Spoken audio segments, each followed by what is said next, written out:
Hey everyone! If you enjoyed this video, the full version is available on Patreon. I'll be uploading all my content there going forward. Chapter 1 Soul Society, Siritii, an ordinary yet extraordinary day. It is ordinary because the sky here is still a clear, almost unreal, azure blue, with wispy clouds drifting slowly, as if it has never changed since time immemorial. What makes this event extraordinary is that today is the annual entrance ceremony of the Shyogami Academy, a crucial moment for the infusion of fresh blood into the entire Soul Society. Souls from all directions in Rukongai who were fortunate enough to be detected as having high affinity for spirit particles and the potential to become Shinigami, gathered here with their own purposes and dreams, making the usually solemn and dignified entrance to the Spirit Arts Academy unusually bustling and vibrant. On the wide square paved with blue stone slabs, people were everywhere. The young souls' faces were filled with expressions of excitement, trepidation, or anticipation. Most of them wore coarse linen clothes commonly seen in Rukongai, though not luxurious, they were neat and tidy. Among them, there might be acquaintances from the same area chatting in hushed tones, but most of them were curiously observing the place where they would be studying and living for the next 6 years. The towering walls, the imposing gate, and the magnificent teaching buildings and vast training grounds that could be vaguely seen behind the gate. The air seemed to become scorching hot from the dense gathering of souls, and the fluctuations of spiritual particles rippled gently through the crowd like invisible waves. In this crowd dominated by people dressed in muted colors, one figure stood out from the crowd. He was dressed in a slightly worn but exceptionally neat black outfit. The black was not deathly still, but rather exuded a restrained depth. What's most striking is his slightly messy short purple hair, which gleams strangely in the eternal light of Soul Society. He stood quietly at the edge of the crowd, not interacting with anyone. He simply tilted his head slightly, his dark eyes so deep that they seemed out of place for a young soul. There was none of the excitement and unease that was common among those around him, only an almost cold calmness and a subtle, almost imperceptible scrutiny hidden deep within them. His name is Ling. A soul that should not exist here, or rather, should not exist in this form. His thoughts drifted back to the brief and hazy moments of his pre-death life, and the struggles of the past 5 years since his death. He is not a native of this world, his consciousness comes from another dimension. If nothing unexpected had happened, he should have become Ichigo Kurosaki's older brother, born into the Kurosaki family, and had a perhaps ordinary but complete family. However, fate played a cruel joke on him. Before he was even born, the power within his mother, Masaki Kurosaki, which originated from the Quincy bloodline and the Hollow, created an unknown conflict and corruption. This terrifying power not only nearly devoured his mother's life force but also caused his unborn child to die prematurely. His soul, along with his memories from another world, was forcibly stripped away prematurely. In a daze, he was accidentally discovered and his soul was buried by a grim reaper on a mission, leading him to this Rukongai, Soul Town. 5 years. He struggled to survive for 5 years in the chaotic, impoverished, and dog-eat-dog world of Rukongai. With the mind of an adult and a faint spiritual awareness brought about by a soul quality from another world, he carefully avoided danger, painstakingly acquired resources for survival, and frantically trained himself, guiding the growth of that weak but real spiritual power. All efforts are for one goal: to enter the true spiritual academy, gain power, and take control of one's own destiny. True Central Spiritual Arts Academy. Ling murmured the name, a slight, uncontrollable curve forming at the corners of his lips. That smile was a mixture of bitterness, relief, and an unwavering resolve. Death, I've come. The whispers faded into the air. Without further hesitation, he stepped forward and, with the flow of people, entered the door that symbolized his transformation and the starting point of his power. With steady steps and without the slightest hesitation, he completely left behind the struggles of the past 5 years and the Rukongai behind him in the light and shadow outside the door. The True Spiritual Arts Academy has a 6-year curriculum, which means he will have to spend at least 6 years here. Ling didn't care about this. 6 years? Compared to the magnificent yet perilous future he knew, 6 years seemed rather short. He calculated clearly that there were still about 10 years before the original storyline officially began. This decade will be a crucial window for him to accumulate strength and turn his fate around. Every minute and every second is precious.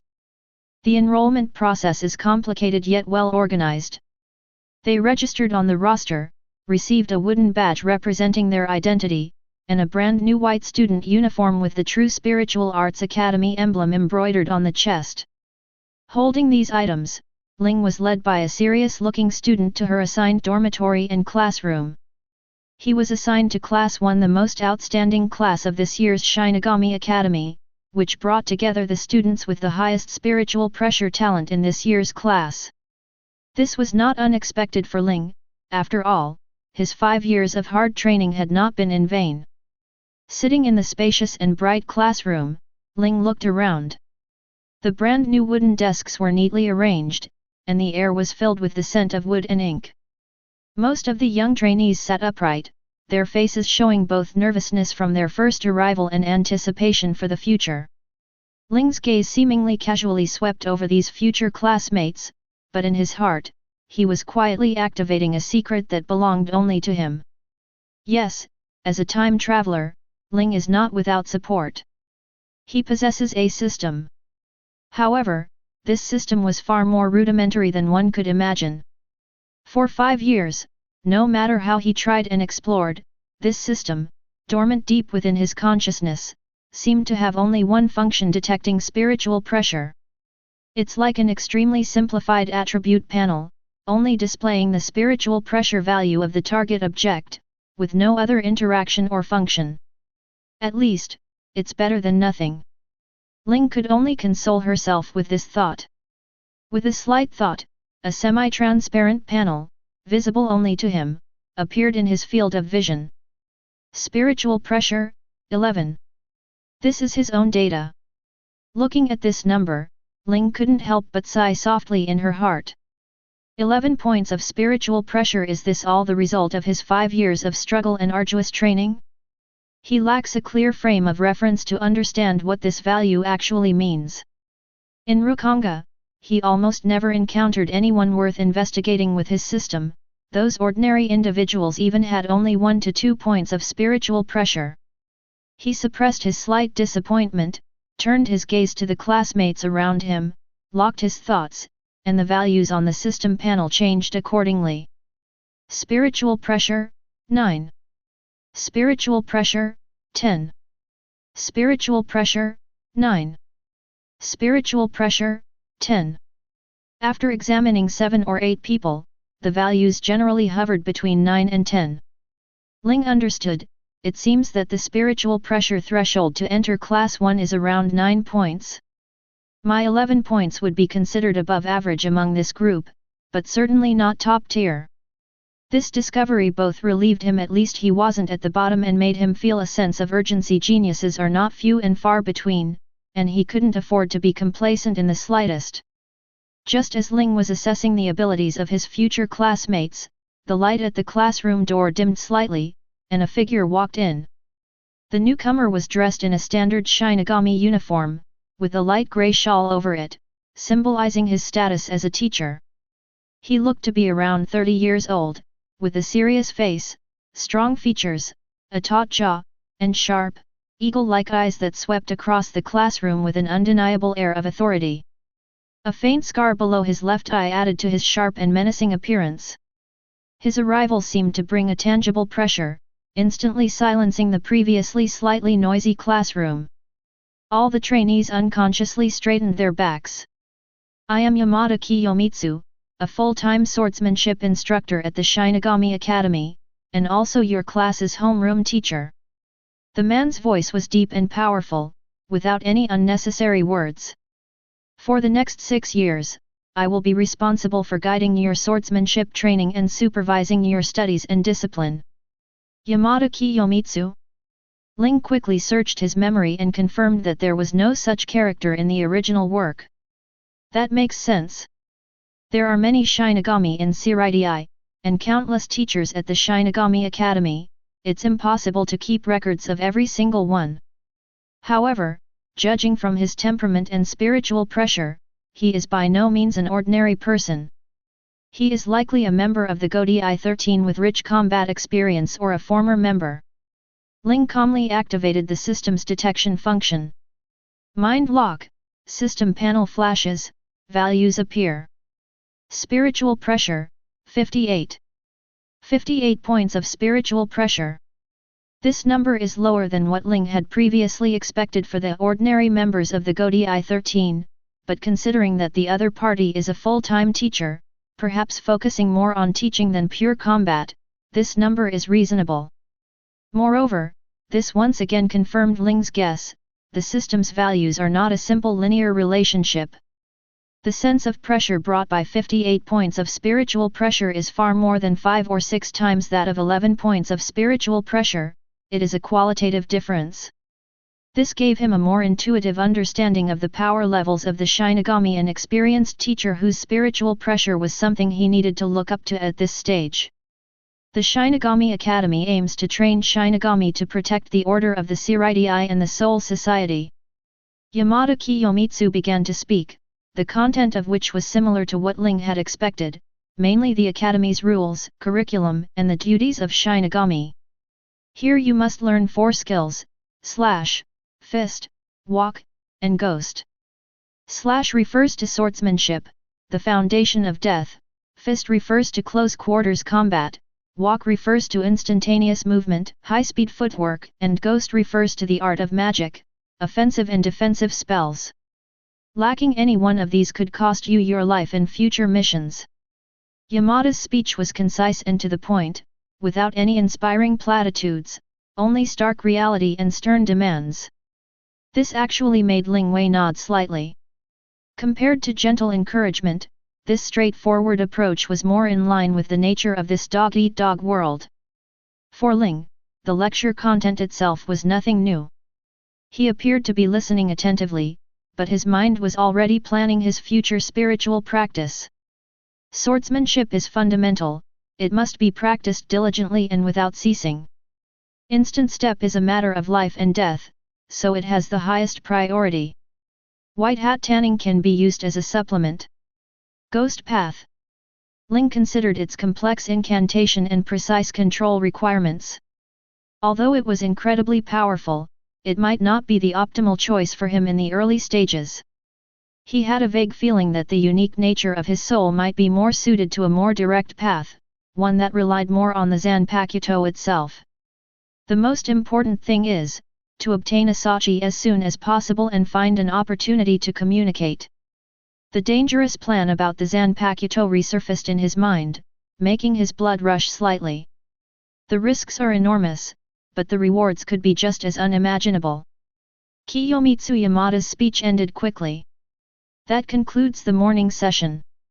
This afternoon, the first practical swordplay instruction will be held at the 3rd training ground. No lateness is permitted. He swept his stern gaze across the entire area, lingering for a moment on a few students who appeared somewhat undisciplined, before turning and leaving decisively. The tense atmosphere in the classroom eased considerably as soon as the homeroom teacher left. The trainees began to stretch their bodies and chat in hushed tones, preparing to head to the cafeteria. Ling slowly tidied up her blank notes, preparing to get up. At that moment, he clearly felt several malicious gazes coming from his side and behind. He glanced at them out of the corner of his eye and saw the 3 burly, arrogant students he had noticed earlier. They exchanged glances, seemingly discussing something, their eyes scanning Ling's purple hair and black clothes with obvious provocation. They've come, just as I expected. Ling thought with a cold smile. One of the survival rules of Rukongai is that retreating and yielding will only invite more unscrupulous oppression. Although he disdained this childish way of establishing authority, he understood that sometimes, demonstrating a certain level of strength and attitude could prevent more trouble in the future. If the other party insists on coming at him, he wouldn't mind using them to test the results of his 5 years of work, and incidentally, to give the rest of the class a heads up. He stood up as if oblivious to everything, draped his white uniform over his arm, and walked straight toward the classroom door. His pace was neither hurried nor slow. Sure enough, just as he was about to walk out the door, the three male students exchanged glances, quickly got up, and followed him in a semi-encircling formation. One of them deliberately bumped into Ling with his shoulder. "Hey, you purple-haired brat, wait a minute." Ling paused slightly, easily dodging the seemingly unintentional but actually forceful impact by turning to the side. He stopped and slowly turned around. His dark pupils calmly looked at the three students blocking the doorway. His face was expressionless, showing neither fear nor anger, only a deep, still silence. "What's up?" he asked, his voice so flat it betrayed no emotion. The burly student at the head of the group was taken aback by Ling's composure. He paused for a moment, then his face darkened with displeasure. He deliberately raised his voice, saying, "It's nothing serious, just a reminder that each class has its own rules. Someone like you, a lowly commoner, should know how to keep a low profile." The surrounding students were all drawn to the sudden conflict, stopping to watch, and the atmosphere instantly became somewhat awkward. Ling's gaze swept over the three of them indifferently, and the system's detection subconsciously activated. Spiritual pressure, 9. Spiritual pressure, 10. Spiritual pressure, 9. The highest one only had 10 points of spiritual pressure, just barely reaching the threshold of Class 1. Ling's lips twitched upwards very slightly, almost not a smile, but rather carrying a faint hint of pity. He didn't answer their childish provocation. He simply glanced at them again with his unfathomable gaze, and then, under everyone's watchful eyes, without a word, turned around and walked out of the classroom with his usual steady steps, completely ignoring the commotion behind him, the stairs, and the three provocateurs whose faces had turned ugly. Sunlight streamed through the corridor windows, casting his shadow long and thin. His silhouette, amidst the complex gazes of the crowd, appeared exceptionally lonely, yet exuded an unyielding certainty. The turbulence of the first day seemed to have only just begun. The afternoon swordsmanship class was destined to be anything but peaceful. A chill crept into Ling's heart, a hint of anticipation for real combat. Chapter 2. The brief standoff at the classroom door did not develop as the three provocateurs had anticipated. Ling's complete disregard, as if their silence were merely air, made them feel more embarrassed and angry than any vehement rebuttal. Especially the burly boy who was leading the group, named Aoki, watched Ling Zi's purple-haired figure disappear around the corner of the corridor. The muscles in his cheeks twitched slightly as he gritted his teeth, and his eyes almost spit fire. "Damn it! That purple-haired BD!" Aoki cursed under his breath, his fists clenched so tightly they cracked. His two henchmen, one short and stout named Tsuchiya and the other tall and thin named Nishimura, also had faces full of resentment. "Brother Aoki, he just left like that? He really doesn't respect us at all," Tsuchiya said in a muffled voice, his tone filled with annoyance at being slighted.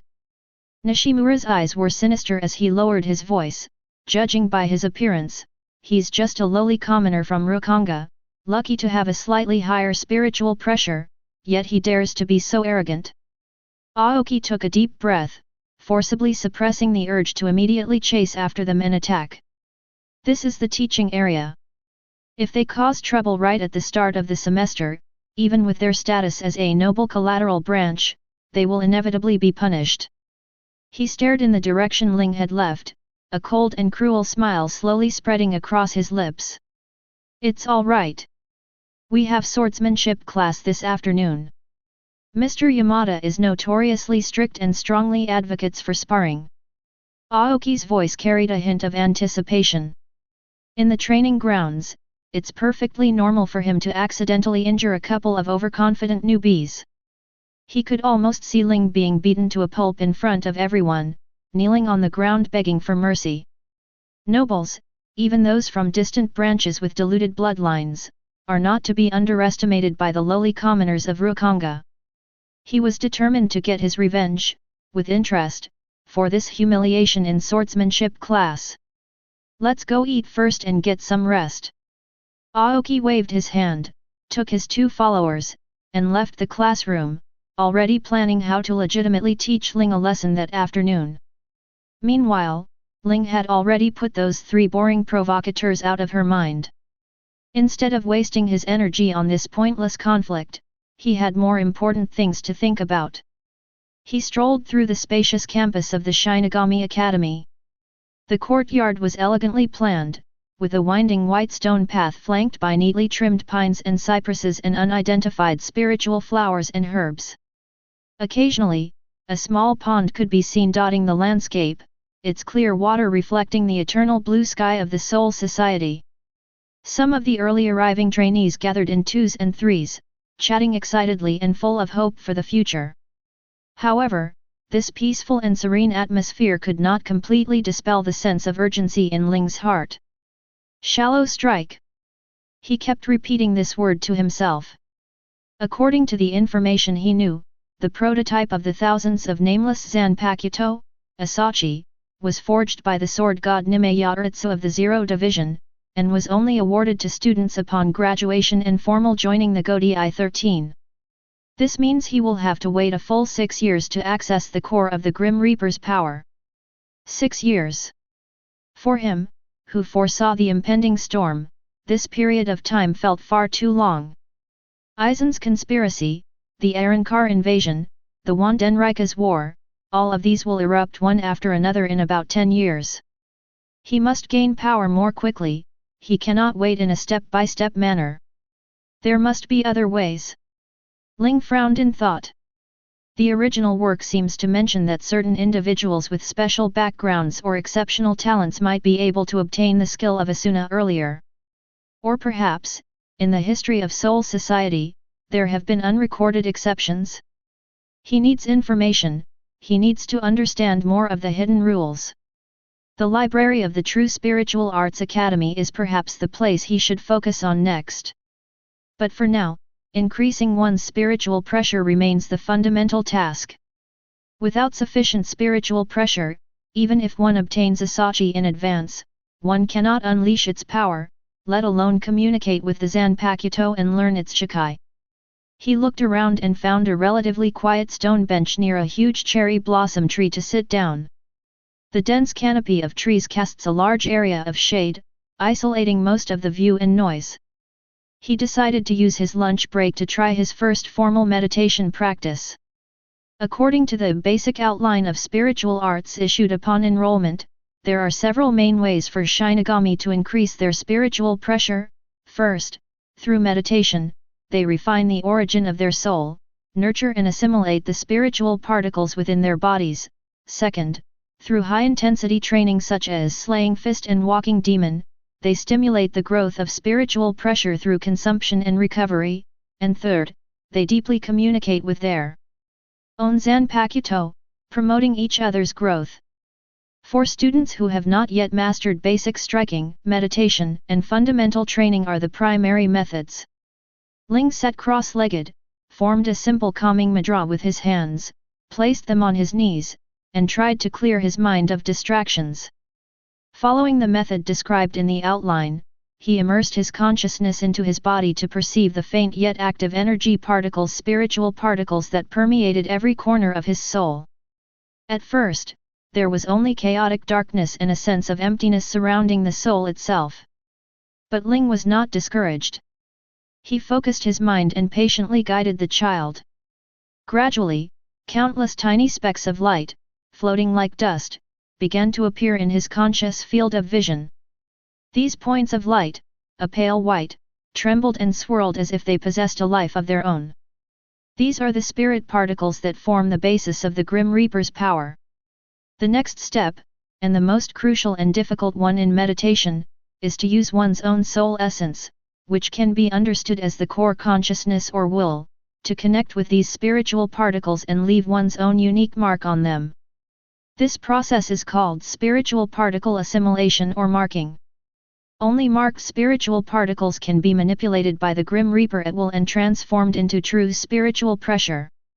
Ling carefully separated an extremely subtle wisp of his soul consciousness, like a tentacle, and slowly reached out towards the nearest spiritual particle. However, just as that wisp of thought was about to touch the surface of the spirit particle, a faint but clear repulsive force came, as if there was an invisible barrier on the surface of the spirit particle, gently repelling his thought. It's not that simple after all, Ling realized. The outline mentions that it is normal for beginners to fail dozens or even hundreds of times. Spiritual particles are inherently inert and resist being bound. This requires immense patience and precise control. He remained calm, adjusted his breathing and mental focus, and tried again. Once, twice, 3 times, each time they made contact, they were repelled by that invisible barrier. The strain on his willpower brought a slight feeling of mental fatigue, but he persevered. Time slipped away quietly as I focused on my practice. After an unknown amount of time, when Ling made his 13th attempt, his more refined and gentler intention finally broke through the invisible barrier and gently and completely enveloped the spiritual particle. In an instant, a wonderful connection was established.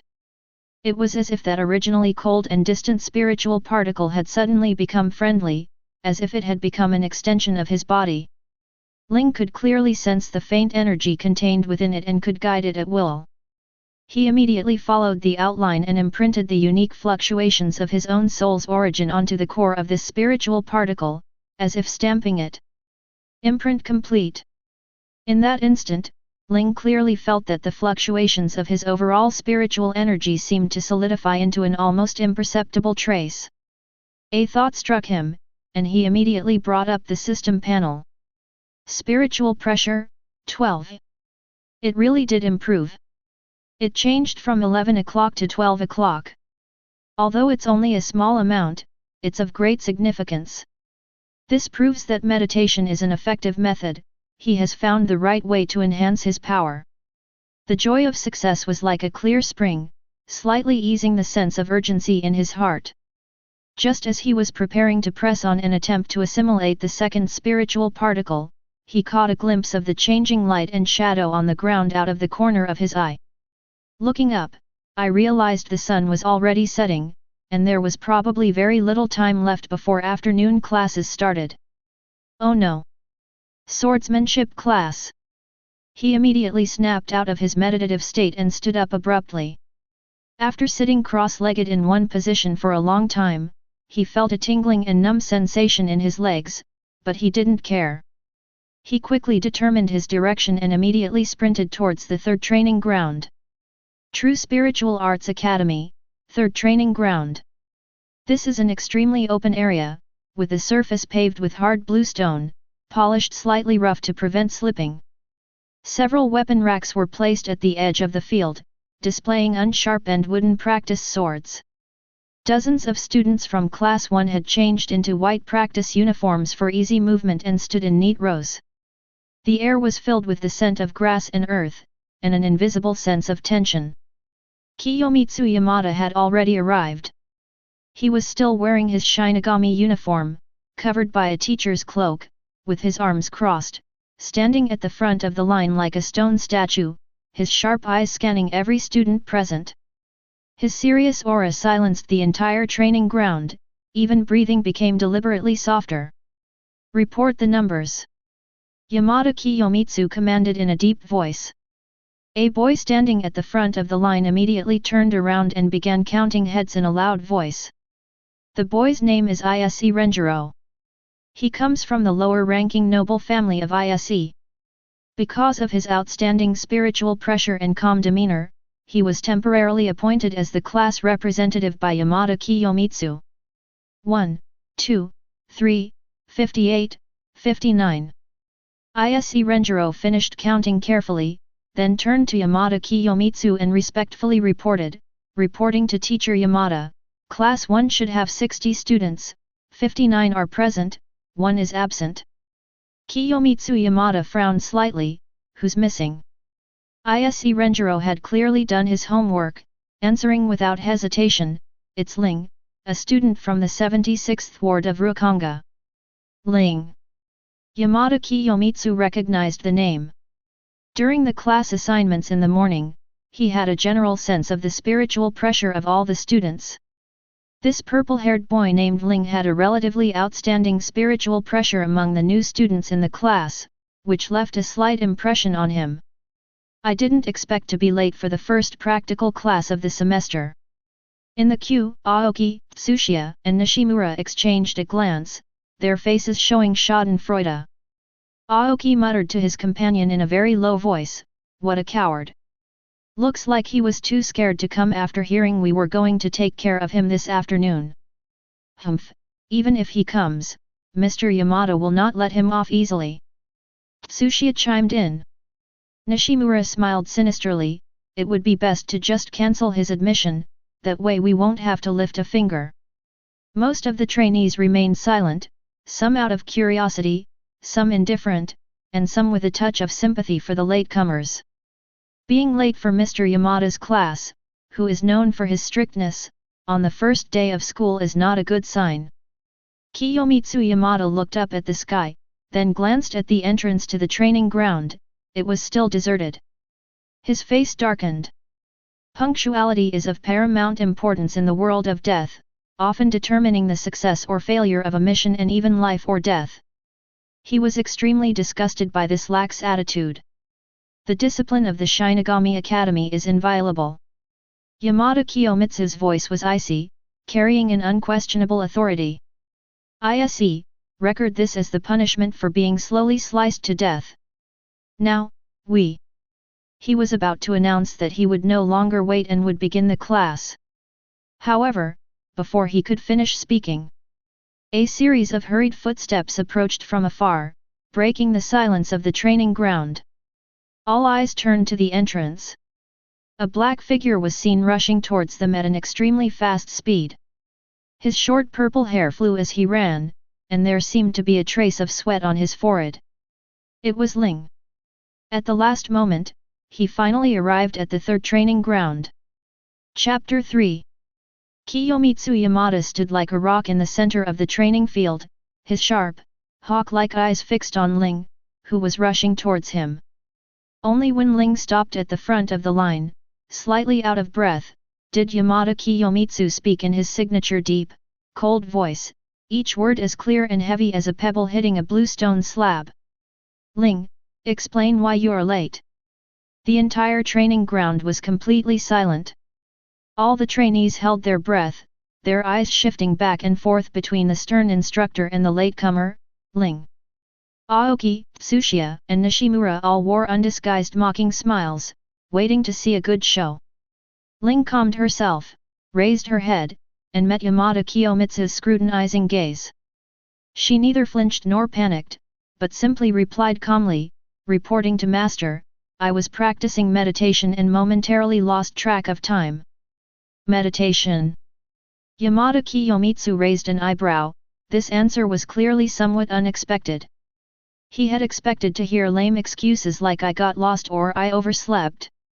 Almost subconsciously, he focused his spiritual senses and carefully perceived the spiritual pressure fluctuations emanating from Ling's body. Upon this investigation, a barely perceptible hint of surprise flashed in Kiyomitsu Yamada's eyes. He had roughly sensed this student when he was in the classroom that morning. His spiritual pressure was excellent among the freshmen, but not exceptional. However, at this moment, although Ling's spiritual pressure was still weak, it was noticeably more solid than in the morning, and it carried the afterglow of a newly activated and circulating energy. This was indeed a characteristic of successfully completing an effective meditation. Moreover, the intensity of this spiritual pressure seems to have actually increased a little. "You succeeded? You completed spiritual assimilation on your first attempt at meditation." Yamada Kiyomitsu's tone remained calm, but those familiar with him might detect a very subtle fluctuation within it. It should be noted that the basic outline of spiritual arts of the true Central Spiritual Arts Academy was only distributed this morning. The vast majority of freshmen cannot even activate their own spiritual particles, let alone the most difficult marking. Anyone who can complete this step on the first day during the first lunch break is a genius that comes along only once in a decade. Ling nodded, Her tone still calm. Yes, teacher. I succeeded once by sheer luck. Just luck. Yamada Kiyomitsu thought dismissively. The path of meditation prioritizes focus and resilience of the soul, there is no room for luck. He gave Ling a deep look. This purple-haired boy from the 76th ward of Rukongai seemed much more interesting than he had expected. Meanwhile, the conversation between the two had already caused a huge uproar in the queue. Meditation? He succeeded. Are you kidding me? I haven't even properly sensed the spiritual particles yet. I've only read the preface of the outline. A monster? A guy from Rukongai? Whispers spread like wildfire as the students looked at Ling with disbelief, shock, and even a hint of jealousy. The mocking smiles of Aoki and the other two froze on their faces, turning into astonishment and even greater displeasure. They came from a collateral branch of nobility, had been exposed to spiritual knowledge since childhood, and were well aware of the difficulty of initial meditation. Ling's success was like a slap in the face to their pitiful sense of superiority. As the class representative, Ise Renjiro's eyes also flashed with intense surprise, but he quickly composed himself, maintaining a serious posture, though his gaze towards Ling held a newfound solemnity. Ignoring the students' commotion, Kiyomitsu Yamada walked to the weapon rack at the edge of the field and casually picked up a standard wooden sword.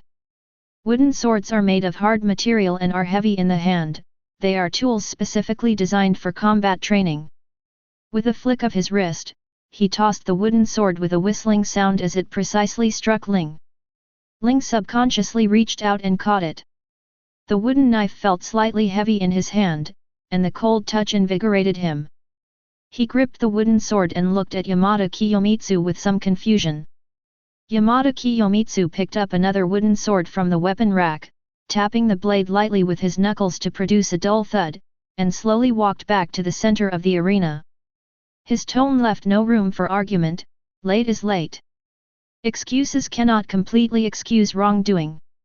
In the Shyogami Academy, especially in the world of Shinigami, discipline and strength are equally important. He stopped, turned around, his wooden sword hanging casually at his side, his gaze fixed intently on Ling. Ling, I'll give you a chance. Come forward and withstand 3 moves from me. If you can do it, I'll forgive your lateness. If you can't, or dare not.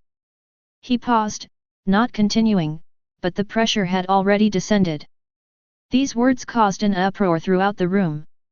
How about sparring with Mr. Yamada? Although it was only 3 moves, those were official members of the Godai 13. Even if they were only using wooden swords, their strength was far beyond what these freshmen, who hadn't even mastered basic combat, could imagine. This is simply an impossible task. Ms. Yamada is trying to give him a hard time. 3 moves? You couldn't even withstand 1. That kid from Rukongai is in for a world of trouble. Aoki almost burst out laughing, whispering, Great! We don't even need to lift a finger, Mr. Yamada will personally teach him a lesson. Let's see how he embarrasses himself. Ling gripped his wooden sword, looking at Yamada Kiyomitsu, whose imposing aura was as solid as a mountain in the center of the arena, and felt a sense of helplessness. He certainly didn't want to stand out at this time, much less get into a fight with the teacher. But Kiyomitsu Yamada's attitude was clear, this was not a discussion, but an order. Reject? That implies cowardice, it implies giving up voluntarily, and the consequences could be even more serious. He took a deep breath, clearing his mind of all distractions. Since there's no way to avoid it, the only option is to face it. Perfect timing. He also wanted to experience firsthand what kind of power real Grim Reaper members possessed. This is crucial for him to assess himself and plan for the future. Yes, teacher, Ling replied, her voice soft but unusually firm. Holding the wooden sword, he walked step by step to the center of the training ground and stood opposite Yamada Kiyomitsu. The two stood facing each other, and the atmosphere instantly became tense. The sunlight stretched their shadows long, casting them onto the hard, blue stone ground. Ling gripped the hilt of the wooden sword tightly with both hands, assuming a basic slashing stance. His muscles tensed, his senses were heightened to the limit, and all his attention was focused on Yamada Kiyomitsu. He knew perfectly well that there was a chasm of spiritual pressure between him and his opponent, and that he had absolutely no chance of winning by fighting head-on. His only hope lay in blocking and absorbing the force, using his skills and reflexes to survive 3 moves. Yamada Kiyomitsu, observing Ling's serious demeanor as if facing a formidable enemy, casually gripped his wooden sword with one hand, the tip pointing diagonally to the ground. His posture was so relaxed that it seemed he wasn't in battle, but rather taking a stroll. "Ready?" he asked calmly. Ling didn't answer, but nodded vigorously, her eyes sharp as knives. The instant Ling nodded, Yamada Kiyomitsu moved. Without warning, and without even a clear glimpse of his raised hand, the seemingly casual wooden sword had already transformed into a blurry black shadow, carrying an incomparably sharp aura, and simply and directly slashed down towards Ling's head. This strike had no fancy techniques, only pure speed, power, and honed precision. The air was torn apart, emitting a short, sharp whoosh. "Wow, so fast!" Ling's alarm bells rang loudly. He was completely focused, his eyes fixed on the trajectory of the wooden sword that was coming at him. Just as the wooden knife was about to strike, he exhaled sharply and gripped the knife with both hands, forcefully blocking it upwards. Bang! A dull, teeth-grinding thud resounded. The instant the 2 swords clashed, Ling felt an overwhelming force surge through the wooden blades, causing his arms to go numb and his tiger's mouth to feel like it was about to split open. The azure stone ground beneath his feet could not withstand the force at all. Centered on his feet, a spider web of fine cracks instantly spread out, and his ankles even sank slightly into the ground. The immense pressure caused Ling's body to involuntarily bend, but he gritted his teeth, veins bulging on his neck, and with sheer willpower and instinctive reflexes, he managed to block the seemingly casual but terrifying blow. "They're blocking it!" someone in the queue exclaimed in surprise. Everyone stared wide-eyed, looking at the scene in disbelief. That boy from Rukongai actually managed to block Yamada-sensei's first strike. Although it seemed extremely difficult, he did manage to block it. A flicker of surprise crossed Yamada Kiyomitsu's eyes once again. Although he used less than 1/10 of his strength in that strike, it was still something that no ordinary freshman could withstand. Ling's reaction speed, judgment, and explosive power far exceeded his expectations. As expected, this is interesting. Yamada Kiyomitsu thought to himself, and with a slight flick of his wrist, he released the force. Ling took a half step back, breathing heavily, his hand holding the wooden sword trembling slightly. With just one strike, he experienced firsthand what an absolute difference in strength truly meant. He was horrified. Is this the true power of the Grim Reaper? It's ridiculously strong. Yamada Kiyomitsu didn't give Ling much time to catch his breath. With a flick of his wrist, the wooden sword changed from a slash to a sweep, drawing a sharp arc as it slashed horizontally towards Ling's waist and abdomen. This strike was faster and at a more tricky angle. Second move. Ling's pupils contracted. The tingling and numb sensation from taking the first stab hadn't completely subsided when the second stab arrived. He didn't have time to think, relying entirely on the fighting instincts honed while struggling to survive in Rukongai, he thrust his wooden sword downwards in an attempt to block. Clang! Another crisp sound. This time, although Ling managed to block the sweeping attack with the blade, he couldn't completely neutralize the immense power and impact it contained. He was struck as if by an invisible giant hammer, his feet leaving the ground, flying uncontrollably backward, tracing an arc in the air, and crashing heavily onto the bluestone ground 3 or 4 meters away with a dull thud. The wooden sword flew out of my hand and landed not far away. Ling felt as if her internal organs had shifted, her blood and chi were churning, a metallic sweetness rose in her throat, and her vision blurred. "Ling!" one of the students couldn't help but exclaim. "As expected, it still doesn't work." Someone sighed. The three of them, including Aoki, were overjoyed and almost cheered. Yamada Kiyomitsu stood up, looked at Ling who was lying motionless on the ground, and calmly asked, "Can you still stand up? If not, even if you..." Before he could finish speaking, Ling, who was lying on the ground, twitched his fingers slightly. Then, with trembling arms, he struggled to sit up. He shook his slightly dizzy head, his vision blurry as he searched for the fallen wooden knife. He crawled over little by little, reached out and grabbed the knife handle, then used the wooden knife to support himself on the ground, gritted his teeth, and slowly, bit by bit, got back to his feet. His body swayed slightly, his face was somewhat pale, but in his dark eyes burned an indomitable flame. "Continue, teacher." Ling's voice was a little hoarse, but it carried an undeniable firmness. Upon seeing this, the previously noisy training ground fell completely silent. Everyone looked at that stubbornly standing figure with complicated emotions. Taking the next blow might be a fluke, but being able to stand up after being knocked away and demand to continue requires not only strength but also astonishing willpower. Even Ise Renjiro's eyes flashed with admiration. The smiles of Aoki and the other two froze again, and their expressions turned ugly.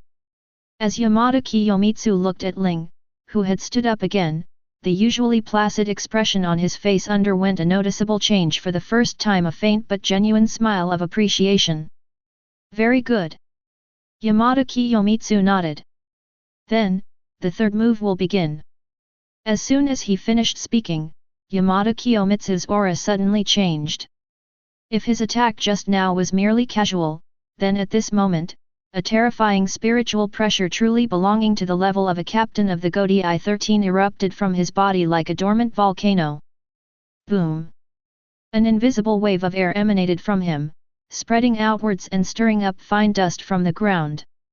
Those students who were nearby were overwhelmed by the spiritual pressure, their faces turned pale, and they involuntarily took a step back, feeling as if they could hardly breathe. The air seemed to freeze, becoming thick and heavy.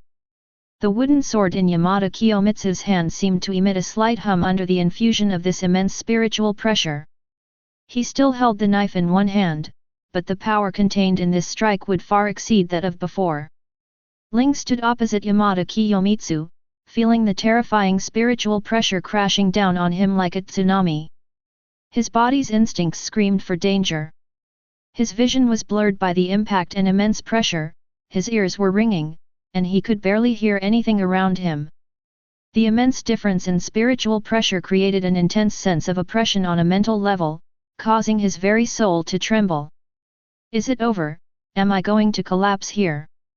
A thought flashed through his mind. No. It can't end like this. He didn't come to the True Spiritual Arts Academy to admit defeat in the very first lesson.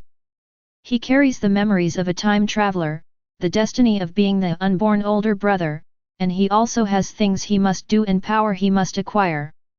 5 years of struggle in Rukongai, an extreme thirst for power, all these emotions, under the oppressive spiritual pressure as heavy as a mountain, seemed to find an outlet at this moment.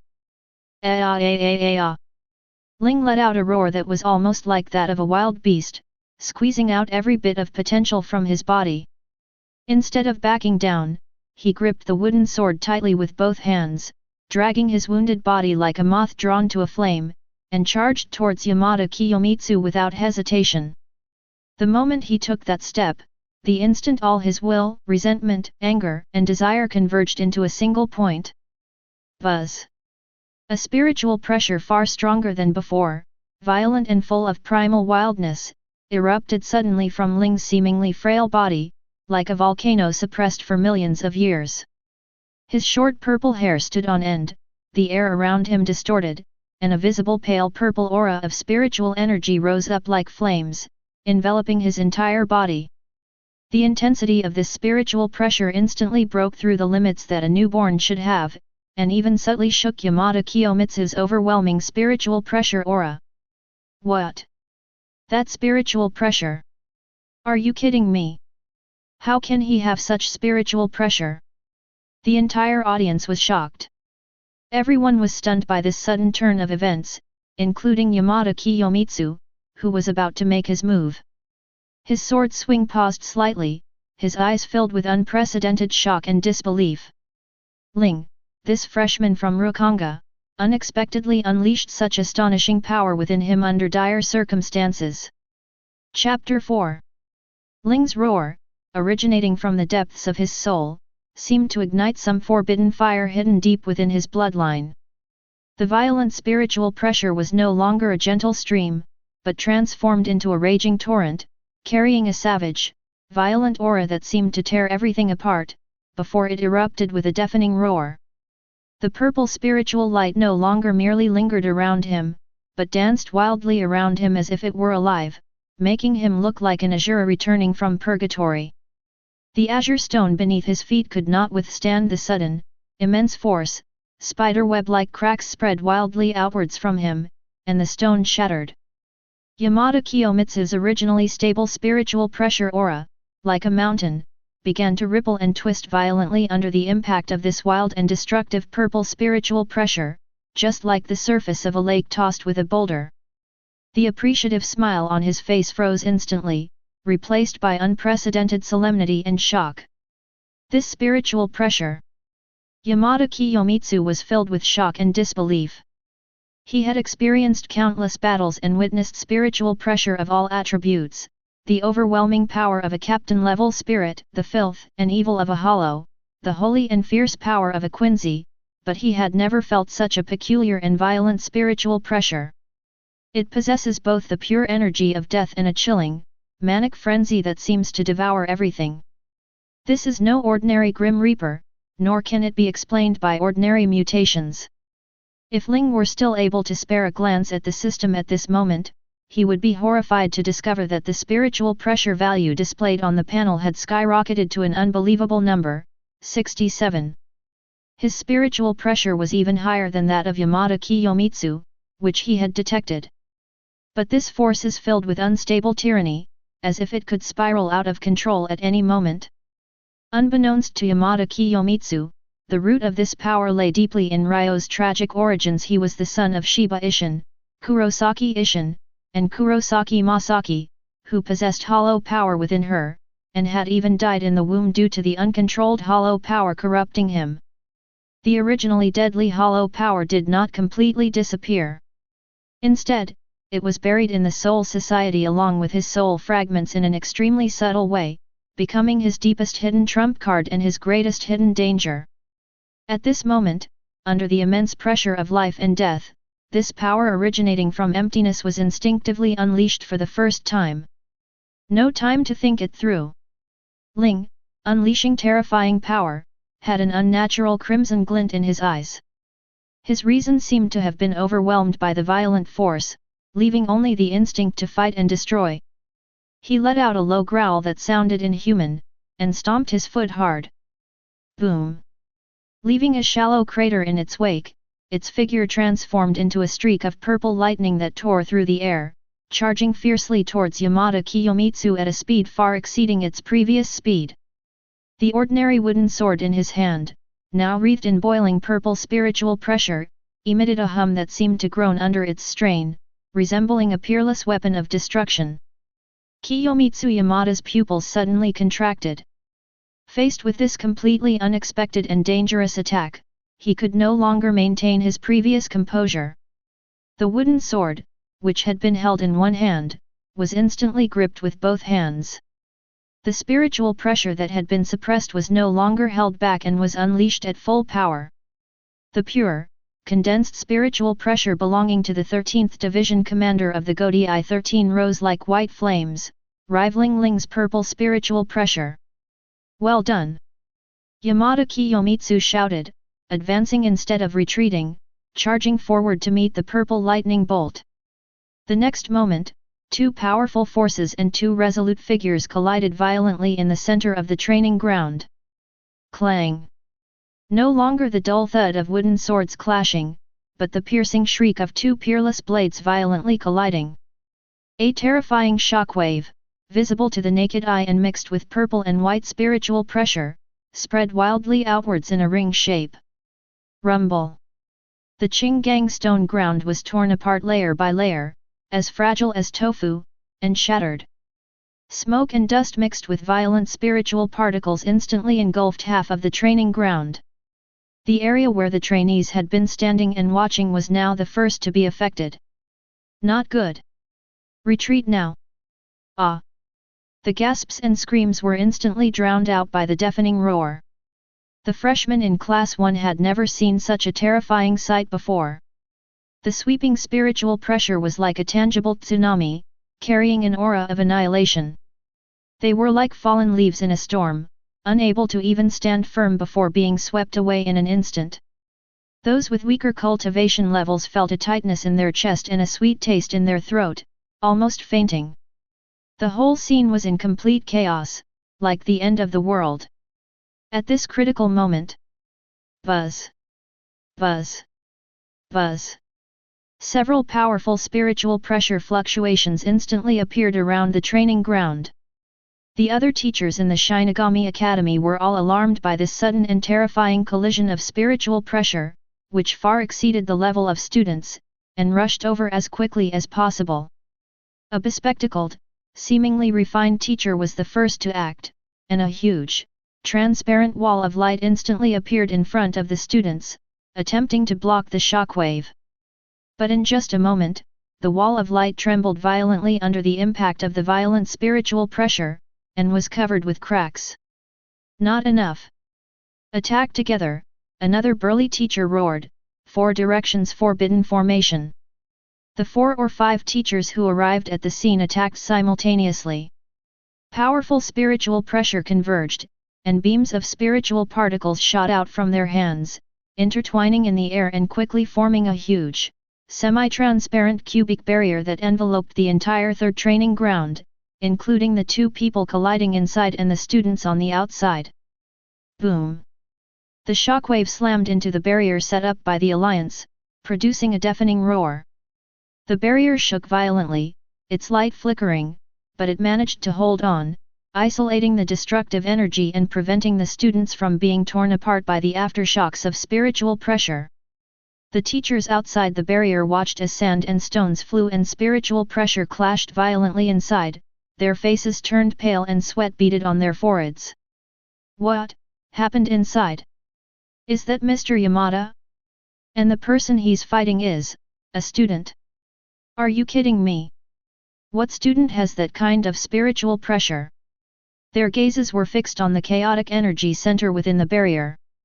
There, purple and white spiritual light flickered and intertwined wildly, accompanied by the dense, rain-like sound of wooden swords clashing. Clang! Clang! Clang! Snap! Each collision caused the barrier to tremble violently. The more Yamada Kiyomitsu fought, the more alarmed he became. Ling's attacks were completely haphazard, consisting entirely of instinctive slashes, cuts, and sweeps, but his speed and power had reached terrifying levels. Even more frightening was his insane, all-consuming will to destroy everything, which completely suppressed even this veteran officer. He could only rely on his greater experience and exquisite swordsmanship to barely manage to parry and block. Finally, in yet another all-out, unpretentious battle. Snap! A clear, teeth-grinding cracking sound rang out. Yamada Kiyomitsu's pupils constricted sharply as he stared in disbelief at the wooden sword in his hand. A clear crack had spread from the point where it had collided with Ling's sword. This specially treated training wooden sword, capable of withstanding the spiritual pressure of a high-ranking official, was unable to withstand the opponent's power and was about to break. However, Ling's attack did not stop in the slightest. The moment the crack appeared, Ling seemed to sense an opportunity for victory, letting out an even more ferocious roar. His purple spiritual pressure surged wildly into the wooden sword like 100 rivers flowing into the sea. Boom!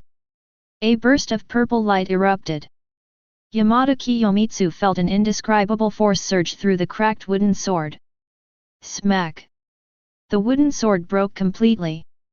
Immediately afterwards, that destructive force struck Yamada Kiyomitsu's crossed arms in defense without reservation. Ugh! Yamada Kiyomitsu groaned, as if he had been hit by a giant beast at high speed. His feet left the ground, and he flew backward like a cannonball, slamming hard into the joint barrier wall behind him. Bang! The tremendous impact sent shockwaves through the minds of all the teachers maintaining the barrier. The sturdy barrier was actually dented into a human-shaped crater by Yamada Kiyomitsu's body, with spider-web-like cracks spreading around it, and it looked like it was about to shatter. Yamada! The teachers gasped in disbelief, almost unable to believe their eyes. Kiyomitsu Yamada, the captain of the 11th Division, was actually knocked away by a freshman in a direct confrontation. And they even managed to break through the barrier that they had set up together. Their gazes instantly turned to the center of the training field. As the smoke and dust slowly dissipated, Ling's figure was revealed. He remained in the stance of slashing with his sword, the purple spiritual pressure around him receding rapidly like a tide, and his crimson eyes returning to their original black, but filled with confusion and weakness from overexertion. Immediately afterwards, his body swayed, his eyes rolled back, and he fell straight backward, completely losing consciousness and collapsing to the ground. Almost at the same moment Ling collapsed, at the point where the barrier shattered. Yamada Kiyomitsu somewhat disheveledly stood up from a pile of rubble and spirit particle fragments. His Death Knight armor was slightly damaged, and a trickle of blood escaped from the corner of his mouth, clearly indicating that he had suffered some internal injuries from that earth-shattering attack. He raised his hand to wipe the blood from the corner of his mouth, looking at the unconscious Ling in the center of the room with a complex expression, his heart filled with indescribable shock. He did not use his full strength and underestimated his opponent, but the power Ling unleashed at the last moment was real and terrifying enough to threaten him. A teacher who was on good terms with him immediately rushed over, steadied him, and asked anxiously, "Yamada, what happened? Are you all right?" "That student." Kiyomitsu Yamada waved his hand, interrupting his friend's question, his gaze remaining fixed on Ling, and said in a deep voice, "I'm fine. It was just a friendly spar." "A sparring match?" The teacher glanced at the shattered barrier, then at the bloodstains at Yamada's mouth, and at the unconscious Ling in the arena. His expression was strange, and he couldn't help but chuckle in a low voice. "Your sparring match almost destroyed the training ground. And you lost to a freshman, Yamada. If word gets out, where will your 11th Division's reputation be?" Yamada Kiyomitsu blushed slightly, feeling somewhat embarrassed. He glared at his friend and retorted in a low voice, "Don't talk nonsense. I was just letting him win." Who knew this kid was so strange? But he knew in his heart that if Ling Li hadn't been exhausted and unconscious from that final blow, the consequences would have been unpredictable. He took a deep breath and changed the subject, saying, "All right, stop crowding around, it's all over, everyone can go home. Don't spread what happened today, to avoid causing unnecessary panic." Seeing this, the other teachers, though full of curiosity, knew the matter was serious, so they stopped asking questions, dispersed, and began to calm the frightened students. The barrier was also removed, leaving only a mess, like the third training ground after a hurricane. Kiyomitsu Yamada walked to the unconscious Ling's side, knelt down, and carefully examined his condition. His spiritual and physical strength were severely depleted, but his body was fine. However, that strange and violent spiritual pressure had disappeared without a trace, as if it had never existed. He hesitated for a moment, then bent down and carefully picked up Ling Hung. The boy's body wasn't heavy, but when Yamada Kiyomitsu held him, it felt as heavy as 1,000 pounds. This weight came from his incomprehensible potential and the secrets that might be hidden behind it. Ignoring the complex gazes from the surrounding students, he carried the unconscious Ling and walked step by step away from the ruins of the training ground, heading towards the student dormitory area. The sunlight cast a long shadow of him, and the boy in his arms was as quiet as if he were asleep. Renjiro Ise watched Yamada-sensei's departing figure, then glanced at the chaotic scene. He took a deep breath, turned to the still shaken class, and called out loudly, "Assemble!" Clean up the area. Swordsmanship lesson, continue. However, it was clear that everyone's mind was no longer fully focused on the lessons to come. That purple-haired boy named Ling, and his earth-shattering outburst, are destined to become an indelible part of their memories. As for Kiyomitsu Yamada, carrying this enormous mystery, he disappeared at the end of the path, bathed in the afterglow of the setting sun. Chapter 5. Ling's consciousness slowly rose from a bottomless darkness and chaos, like a drowning person finally struggling to the surface. The first thing to recover was my senses. I felt the hard texture of the bed beneath me, and the air was filled with the unique smell of the true Spiritual Arts Academy dormitory, a mixture of wood, a faint scent of disinfectant, and spiritual dust.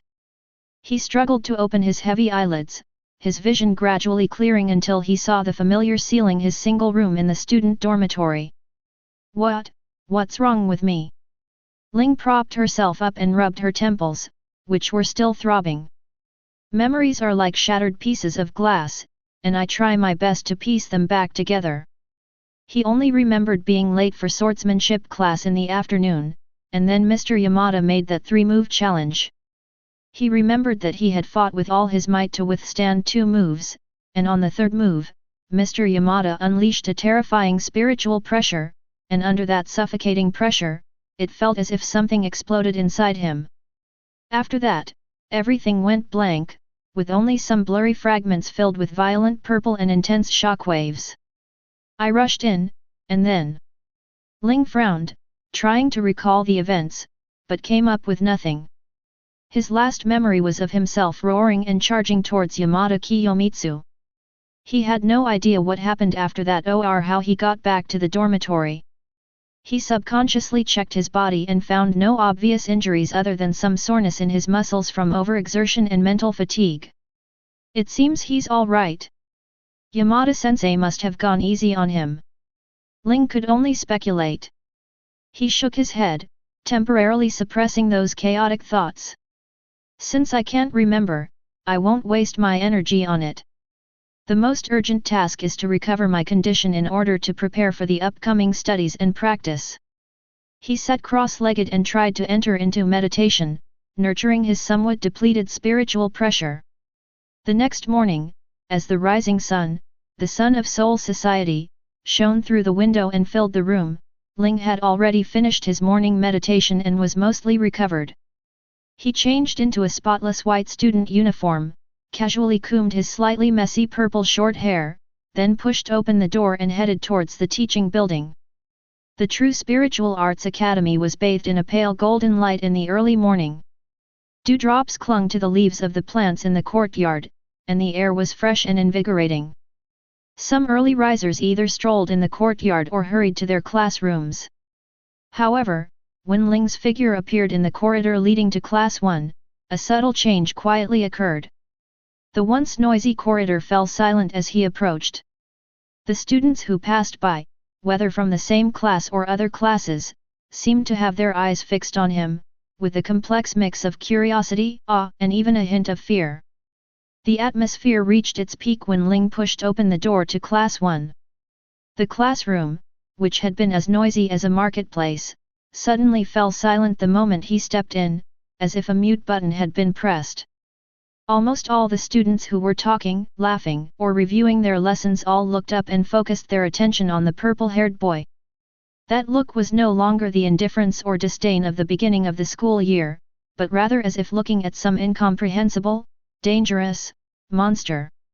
Ling paused slightly, feeling somewhat uncomfortable at the sudden attention she was receiving. He could clearly feel the weight in those gazes, but he didn't understand why. Has word spread that I was punished by Mr. Yamada for being late yesterday? Or is it because of something else? His expression was calm, showing no sign of anything unusual.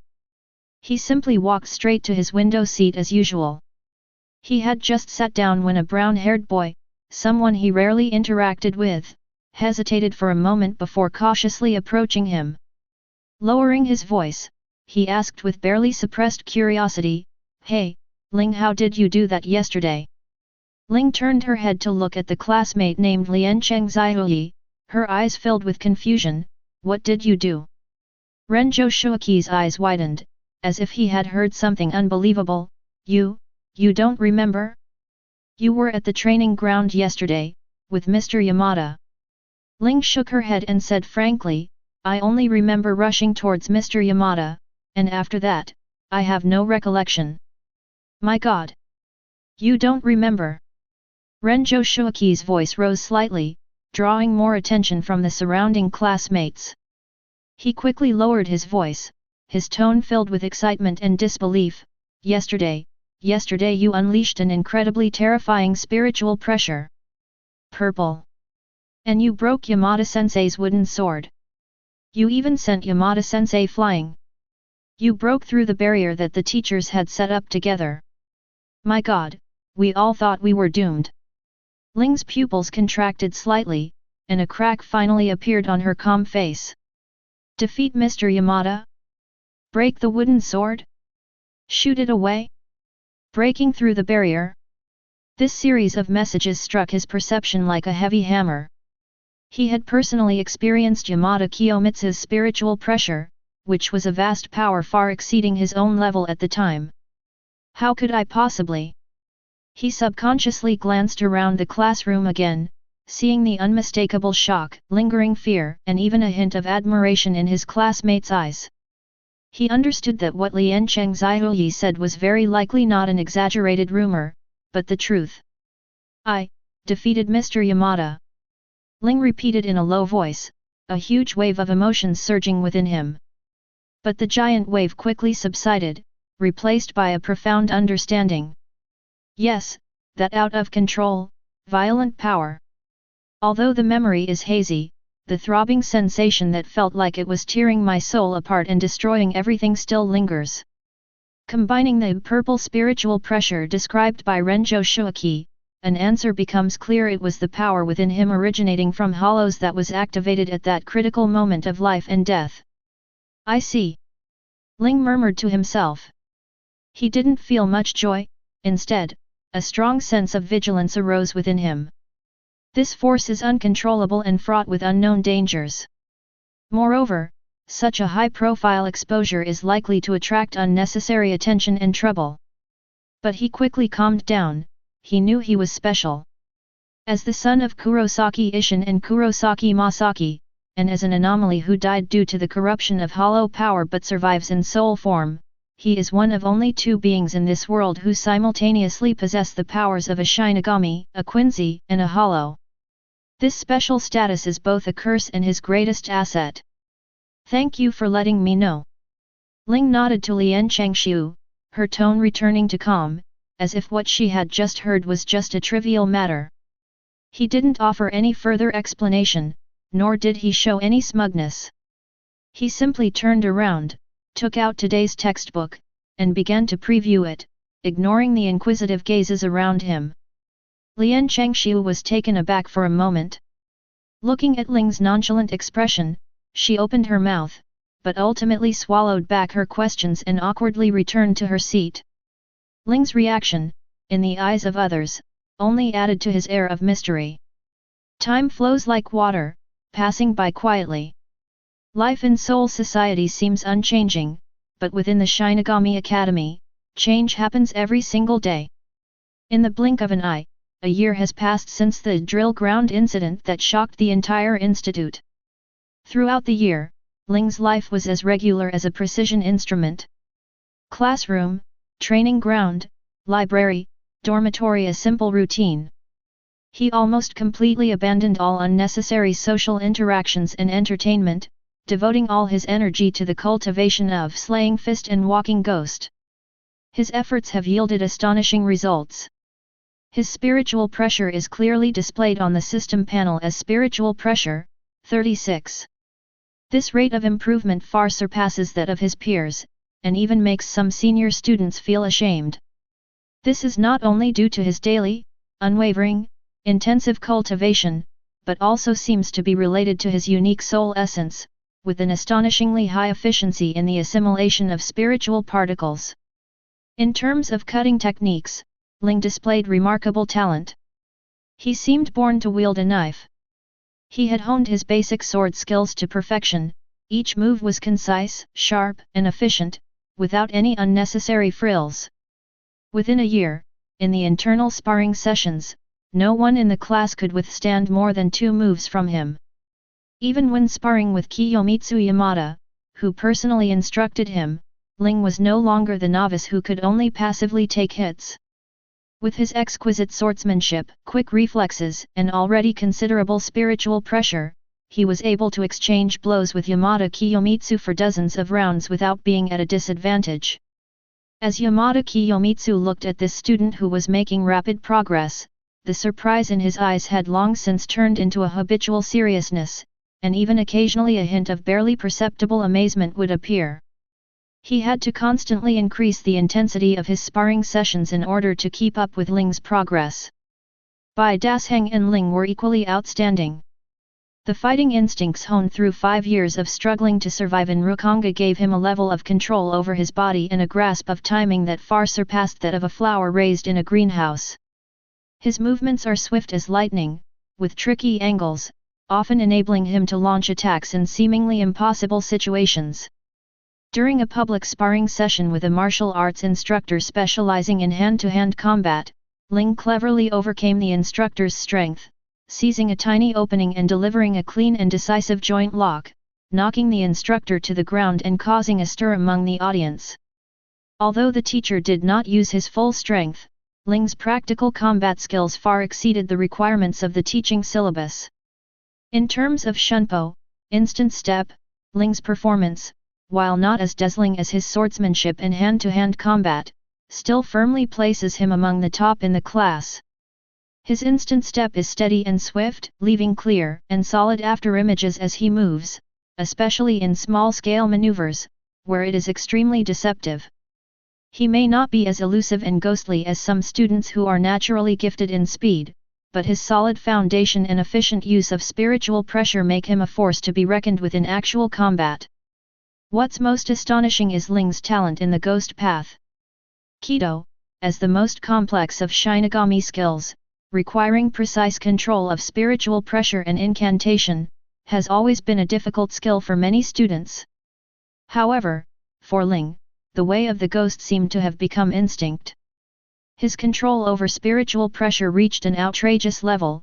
He handled both the gathering and release of spiritual power for Hado and the construction and maintenance of the form for binding path with ease. Having only been enrolled for a year, Ling is already able to perfectly chant and unleash all the ghost paths within the sequence number 30. Whether it's breaking through the Dao or not, he can chant at an extremely fast speed, with power far exceeding the standard, and with precise control. Perfectly unleashing Kido no 30. This achievement is something that even many ordinary members of the Godai 13 who have graduated from the Shyogami Academy years ago and joined the Godai 13 might not be able to do easily. And this is just the performance of a freshman who has only been enrolled for a year. The instructor in charge of the demonic arts course, watching Ling's effortless mastery of the arts, often couldn't help but shake his head and sigh, "A monster, truly a monster."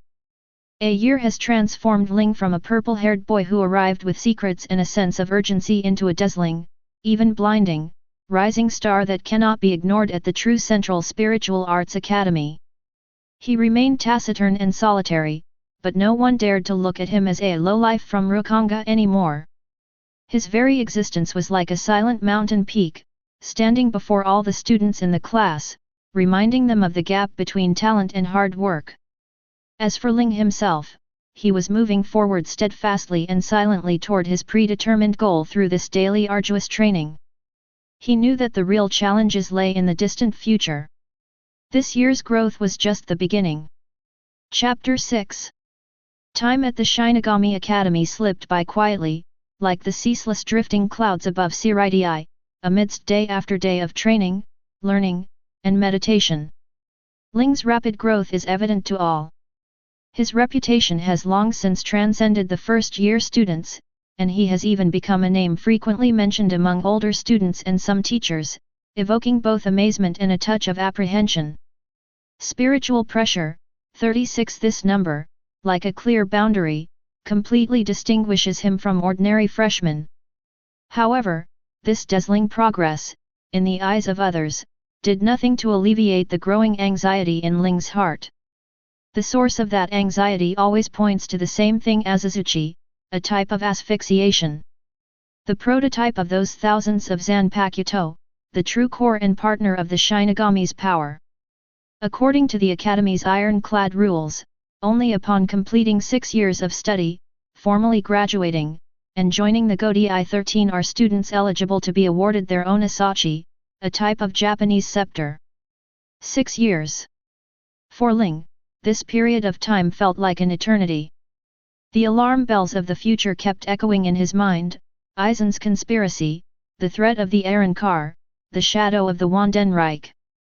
These known calamities hung over his head like the sword of Damocles, making it impossible for him to proceed with his plans in a peaceful manner.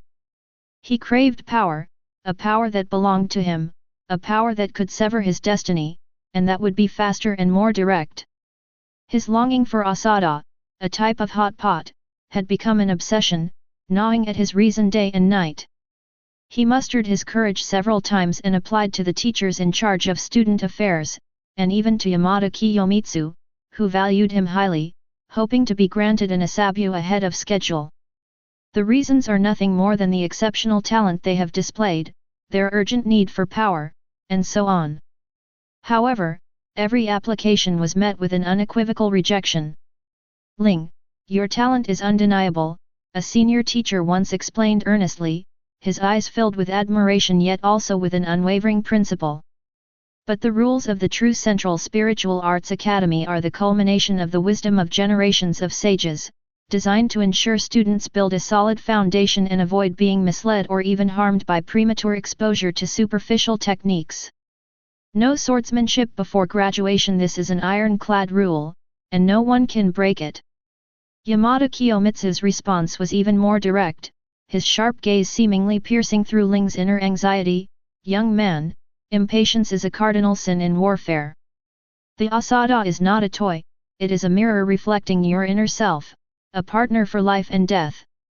Holding on to it until you are truly ready to shoulder that weight will only harm you. Patiently hone your skills, when the time comes, it will naturally be yours. Ironclad rules, the time is not yet ripe. These words, like cold rain, extinguished his hopes that had been rekindled time and time again, but also made the flame of longing burn even more secretly and intensely in his heart. During his free time, Ling often went alone to a secluded grove of trees behind the true Central Spiritual Arts Academy. Here, ancient trees reach for the sky, their dense foliage blocking most of the light, creating a secluded and tranquil atmosphere. He habitually leaped onto the tallest of the spirit oak trees, sat on its thick branches, leaned against the cool, rough bark, and gazed at the blurry outline of Shirai in the distance and the boundless sky beyond. A gentle breeze rustled through the trees, carrying the fresh scent of grass and trees. But this tranquility could not quell the turmoil within him. His thoughts once again sank into the excavation of his past life memories, trying to find a possible gap in those vague settings and data. Nime Yaritsu. 0 Division. Sword God. He murmured these keywords. The asachi he forged is the source of all Zanpakuto and Soul Society. It seems the setting mentions that the essence of the asachi is a prototype of sword spirit infused with the souls of many Shinigami. This idea struck him like a bolt of lightning, piercing through the fog of his thoughts. The souls of numerous Shinigami. If the birth of an asachi is closely related to the power of souls, then does it mean that the soul itself is the key material for forging a Zanpakuto? Since Utsunemeya could collect and fuse the souls of others to create standardized asachi, then, what about myself? A crazy, audacious, even blasphemous idea burst forth uncontrollably from the depths of his heart. Could I forge a shikata that is uniquely mine, with my own soul? The moment this thought crossed Ling's mind, even she felt a pang of fear. The soul is the most fundamental core of existence, the cornerstone that sustains everything. Touching the soul, tearing the soul apart, the risks involved are so great that even the phrase utter destruction seems inadequate. This is by no means the orthodox path of death, it may even lead one astray. However, once this thought took root, it became like the most tenacious vine, frantically binding his mind. An extreme thirst for power, a resentment towards a predetermined fate, and a latent madness deep within, born of the emptiness and unafraid of destruction, all fueled this dangerous idea. Perhaps, this is my only shortcut. Ling's eyes gradually hardened, even carrying a gambler's resolve. For the next month, Ling seemed to transform into a scholar with an insatiable thirst for knowledge, except that he only had one research topic: asahi, a type of asparagus. He took every opportunity to consult with teachers of different subjects about shallow tapping. I inquired about cases of combining asahi and kendo from the teacher of kendo, explored the history and legends of famous swords from the teacher of Zanpakuto, and even subtly inquired about scattered records of the origin of Zanpakuto from the administrative instructor in charge of the history of Soul Society. His talent and diligence won the favor of most teachers, who were also generous in offering their guidance when he asked questions. However, after a month, Ling was disappointed to find that even these official Shinigami mostly understood asahi as a tool, a partner, and something that requires communication and practice. Its most fundamental origins and forging principles are almost unknown to anyone, or rather, they belong to forbidden knowledge strictly sealed by higher authorities. All they could offer were conventional tips on how to use the techniques and how to employ gentle, gradual tactics, which were of no help to Ling's insane plan. It seems that conventional methods will not yield an answer. A month later, in her single room, Ling gazed at the bright moon outside the window, and the last trace of hesitation in her heart was extinguished. I can only try it myself. He knew it was incredibly dangerous, but he couldn't bear the long wait any longer. He decided to embark on an unprecedented adventure, following the dangerous path he had deduced. In the dead of night, all was quiet. The trainees were already fast asleep, with only the occasional soft footsteps of the patrol breaking the silence. Ling quietly got up, changed into dark clothes, and like a ghost, evaded the patrols, leaving the dormitory area and returning to the familiar, dark depths of the woods behind the mountain. It was even quieter here than during the day. The moonlight was fragmented by the dense canopy of trees, casting dappled and eerie spots of light on the ground. The occasional hooting of an owl added to the eerie atmosphere. Ling chose a clearing in the woods, where the terrain was relatively flat and surrounded by huge rocks, which could block out the view and sound to some extent. His first attempt was to connect with the empty power within his body that had erupted during a critical moment. He sat cross-legged, trying to calm his mind and explore his inner self, attempting to touch and guide that violent and unfamiliar energy hidden deep within his soul. He recalled how he felt at the time: the anger fueled by immense pressure, the resentment, the urge to destroy everything. However, no matter how hard he tried or how he tried to evoke his emotions, that power was like a rock sinking into the deep sea, unresponsive. It seems to only manifest itself in life or death situations, or when he completely loses his mind. Otherwise, it is perfectly hidden and cannot be found. As expected, it didn't work. Ling opened her eyes helplessly, a hint of disappointment flashing in them. If one could guide the power of the void, perhaps it could be used as fuel or hammer to forge the soul, but this path is clearly not feasible. So, only one method remains, which is also the most direct and the most dangerous: to simulate the forging process of Nimeyaritsu according to the vague settings of his previous life, but using his own soul as the material. The core step is tearing your soul apart. Soul, torn apart. Ling Shen took a deep breath of the cold night air, his eyes becoming resolute and crazed. Without further hesitation, he closed his eyes again, focusing all his attention on the core area of his body that represented his very existence. In his conscious perception, his soul is not a tangible object, but a warm, bright, constantly flowing and shimmering ocean of light. This light is composed of countless spiritual particles marked with his imprint, representing his consciousness, memories, emotions, and the entire source of his power: spiritual pressure. This sea of light is proof of his existence. What he was about to do was something that went against all of life's instincts. He was going to personally tear this whole sea of light apart into another part. He mobilized all his spiritual pressure, those 36 points of pure power refined through countless trials. Under his will, spiritual pressure no longer flowed gently, but was forcibly compressed and condensed, transforming into an invisible blade of will that was sharper and more dangerous than any physical blade. This sword hangs above the sea of light within his own soul. Ling's forehead instantly broke out in a fine layer of cold sweat, and her body began to tremble slightly uncontrollably. The mere thought of tearing oneself apart and the power to carry it out already brings immense mental burden and fear stemming from the life instinct. I must do it. He gritted his teeth, roaring inwardly, giving himself no room for regret. The next moment, the incredibly cruel blade of will formed from his own spiritual pressure slashed fiercely down towards the warm and complete sea of soul light that represented his own existence. The excruciating pain, beyond words, felt like a million red-hot steel needles piercing every corner of his consciousness the instant the blade touched the sea of light in his soul. That wasn't physical pain. Physical pain has its limits and can become numb.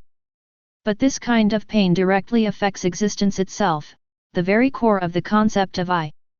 It's the collapse of cognition, the disintegration of existence. He felt his world shattering, like a mirror being struck by a heavy hammer, with countless cracks spreading outwards. The warm sea of light was forcibly torn open, and the light flickered violently, as if emitting a silent wail. An indescribable sense of loss and detachment overwhelmed him instantly, like a cold tide. Ling's body convulsed violently, and she curled up on the ground, her fingernails digging deeply into the soil and grass roots beneath her. He opened his mouth, but couldn't make any decent sound, only a hoarse, gurgling sound, like a broken bellows, came from his throat.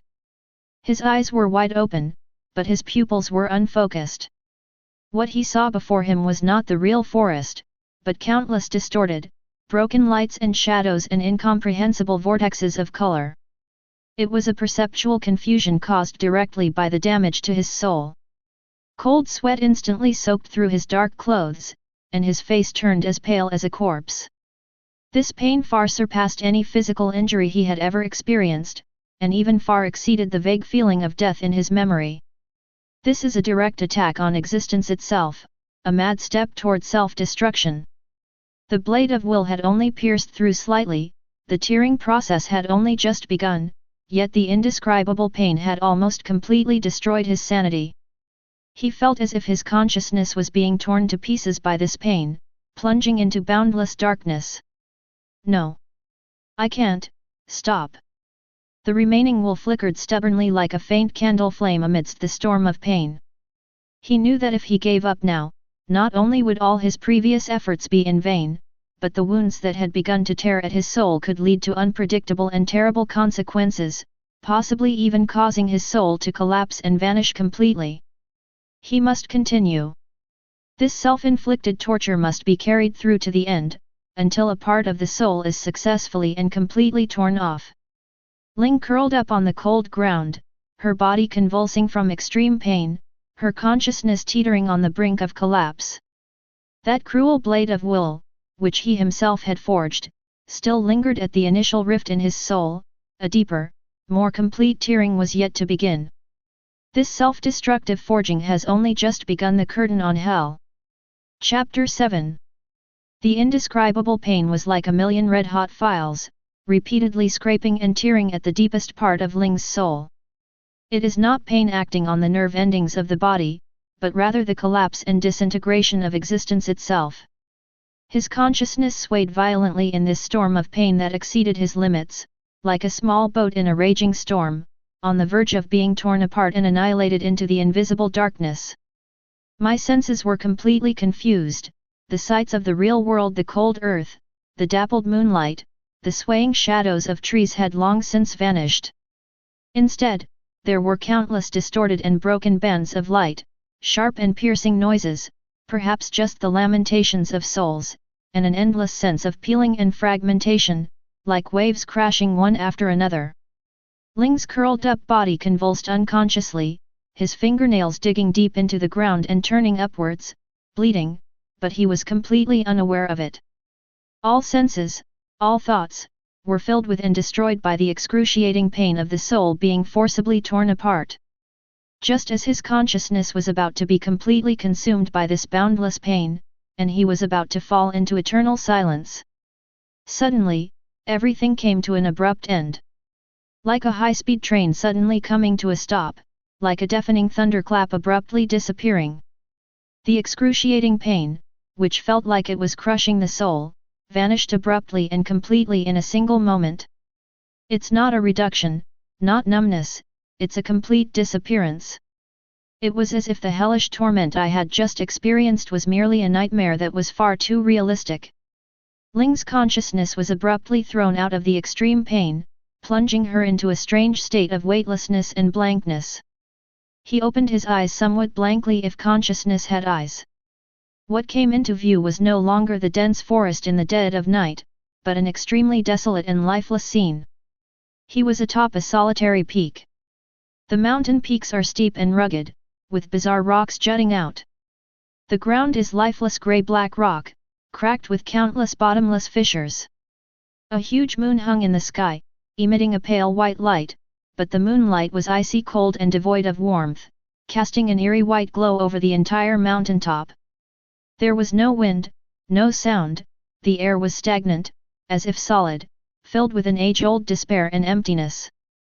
What is most shocking is that the huge mountaintop is densely covered with countless knives. These swords come in various shapes and sizes, some are standard samurai swords, some are broken blades, some are twisted and oddly shaped weapons, and some are just blurry shadows of sword outlines. They stand silently among the rocks, like an endless forest of knife-shaped tombstones. Each knife exudes a faint yet distinct aura, whether cold, violent, sorrowful, or deathly silent, which together create the suffocating atmosphere of this space. Where is this? Ling's consciousness, which he seemed to be in at the moment, stood atop this mountain of knives, warily surveying his surroundings. Everything was so unfamiliar, yet it also subtly conveyed a sense of familiarity. It was as if every stone and every knife here had some deep connection with him. Oh! A relaxed, even somewhat mocking voice suddenly rang out behind Ling, shattering the absolute silence of this world of death. He turned around abruptly.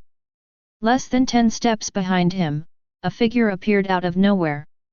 When Ling saw the person's appearance clearly, even in his conscious state, he felt a strong shock and disorientation. That person looks exactly like him. The same height, the same build, the same slightly slender yet powerful physique, even their facial contours and features are exactly the same. The only difference is in the color. Ling's own image carries a normal sense of color. The he in front of us was completely pure white from head to toe. Her hair was pure white, without any blemish, her skin was a cold, pale white, and she wore a simple, equally pure white sleeveless robe. He stood there, as if carved from the purest white jade, strangely blending into this grey, black, and pale world, yet exuding an incongruous, vibrant, and dangerous aura. What was most striking were his eyes. Those were golden vertical pupils like those of a wild beast, and at this moment they were looking Ling up and down with a gaze that mixed curiosity, amusement, and undisguised madness. To actually want to tear your own soul apart to create Espada. The white Ling spoke, the voice exactly like Ling's, but the tone was full of frivolity and mockery. Is it wishful thinking, or pure madness? Even I find you somewhat interesting, original form. Ling understood instantly. The white version of himself before him was the manifestation of the latent illusion power within him. It is a collection of his dark side, destructive desires, primal instincts, everything he has tried to suppress or has not yet come to know. Wu Bai. Ling subconsciously murmured a name, as if the name was meant for the other person.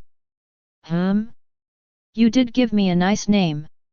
The white Ling, Wu Bai, tilted his head, revealing an exaggerated and twisted smile that showed his gleaming white teeth. Simple, straightforward, I like it. So, what brings you to this boring place, master?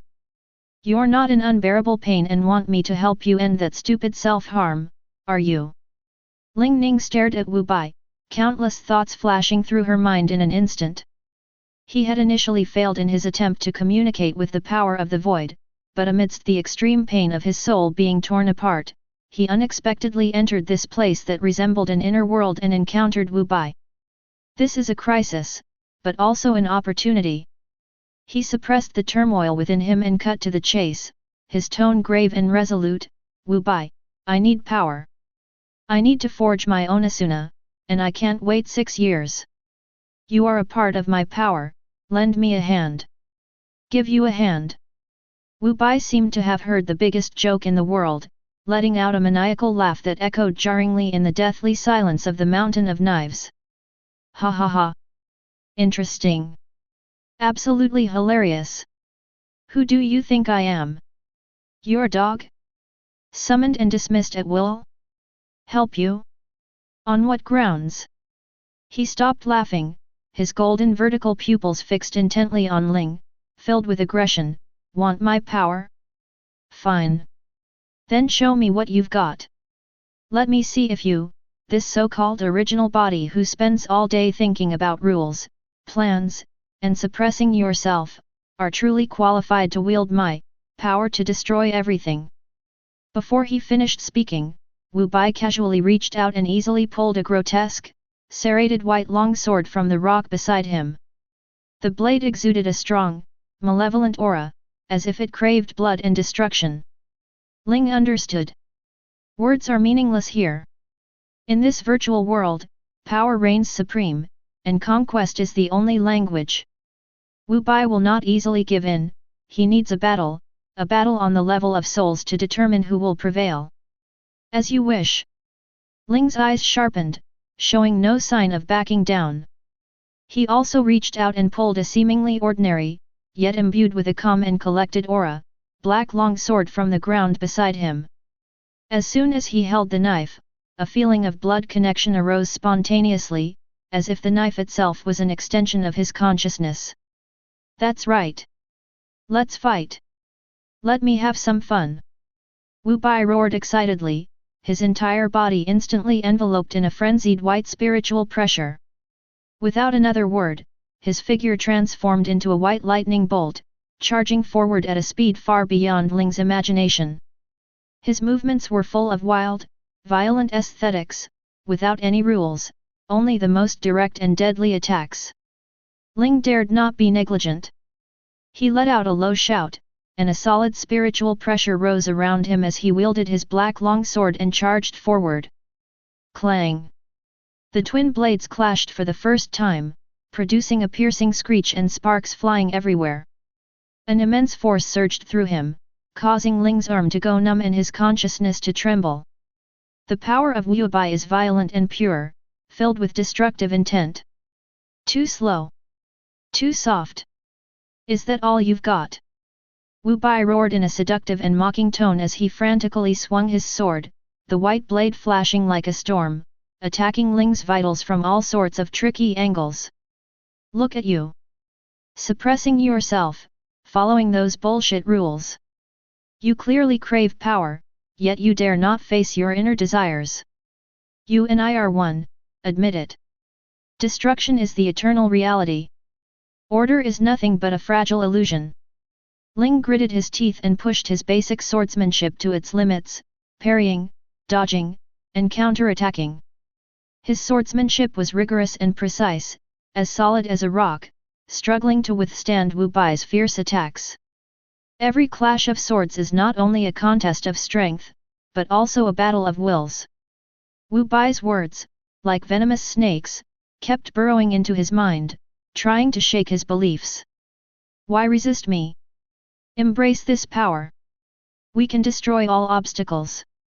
Let the whole world tremble under our power. That is true freedom.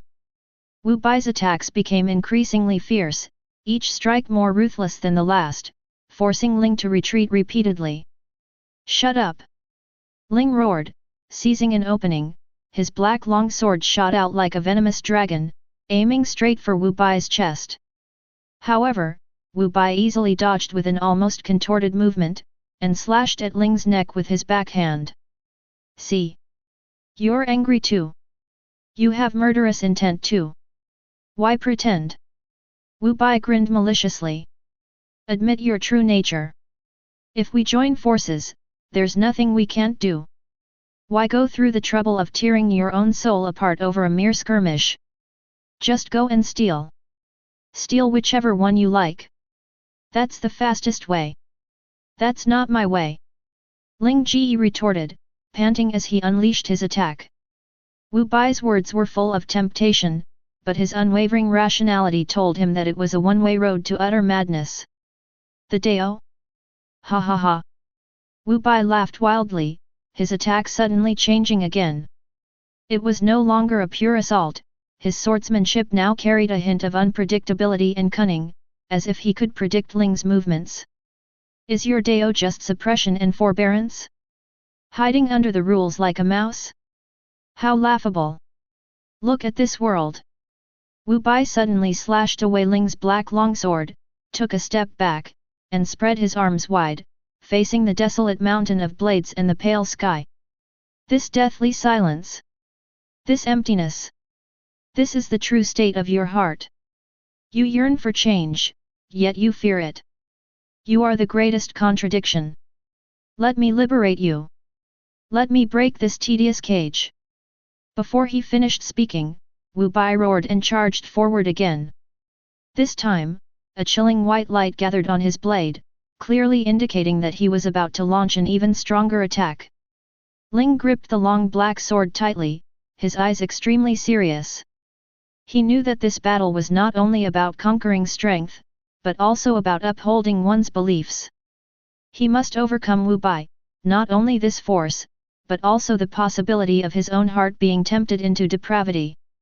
The two figures clashed violently once more, swords flashing and blades clashing, on the summit of this desolate place symbolizing Ling's inner world, a life-or-death struggle unfolding that would determine their future paths. The white frenzy and the black steadfastness clashed fiercely, and for a time it was difficult to determine which was superior. Chapter 8. On the desolate and lifeless summit of the Mountain of Knives, the figures in pure white and pitch black were like two intertwined bolts of lightning, constantly colliding, separating, and then crashing together again with even greater ferocity. The jarring clang of metal against metal was the only melody in this silent world, accompanied by Wu Bai's seductive and manic laughter and Ling's increasingly heavy breathing. What's wrong? Is that all you can do? Where's your resolve? Is this all the desire you have to break the rules? Wu Bai laughed wildly, his white serrated long sword drawing a strange arc, bypassing Ling's block and aiming straight for his ribs. His attacks were not only ferocious, but also carried a ruthless insight into people's hearts, always targeting the weak points in Ling's defense or will. Ling gritted his teeth, his wrist twisting rapidly, and the black long sword narrowly blocked the insidious attack. However, the immense force still made his arm go numb and he staggered backward, leaving deep scratches on the grey-black rock. His swordsmanship remained meticulous, but his once rock-solid stance had begun to show subtle cracks.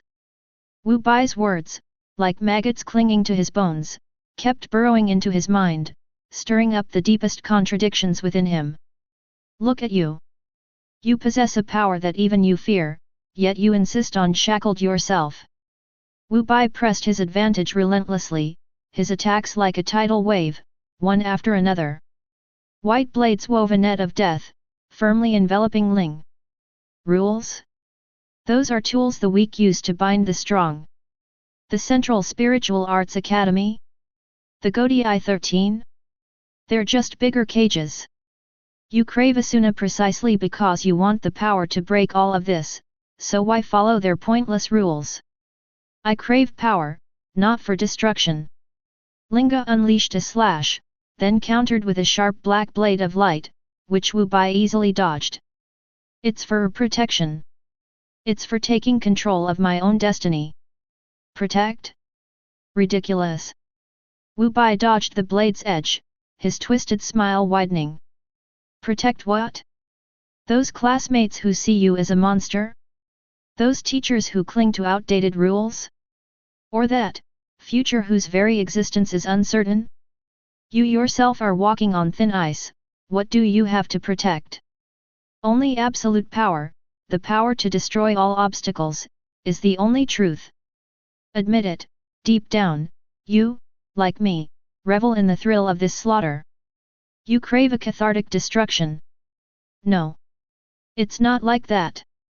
Ling roared, but a trace of hesitation in his heart was like a stone thrown into a still lake, creating ripples. Wu Bai's words are not entirely without reason. His dissatisfaction with the status quo and his thirst for power indeed contained an impulse to break the rules. That moment of hesitation was a fatal flaw in a battle of their caliber. In the blink of an eye, as Ling Xin's mind was slightly distracted, the golden vertical pupil in Wu Bai's eyes flashed with a fierce light. Full of flaws. The white serrated long sword suddenly slashed upwards at an incredible angle, striking the hilt of the black long sword with perfect precision. Clang! A sudden, sharp force struck Ling, causing him excruciating pain in his hand. He could no longer hold on, and the black long sword flew out of his grasp, spinning in the air before embedding itself far away in the rocks.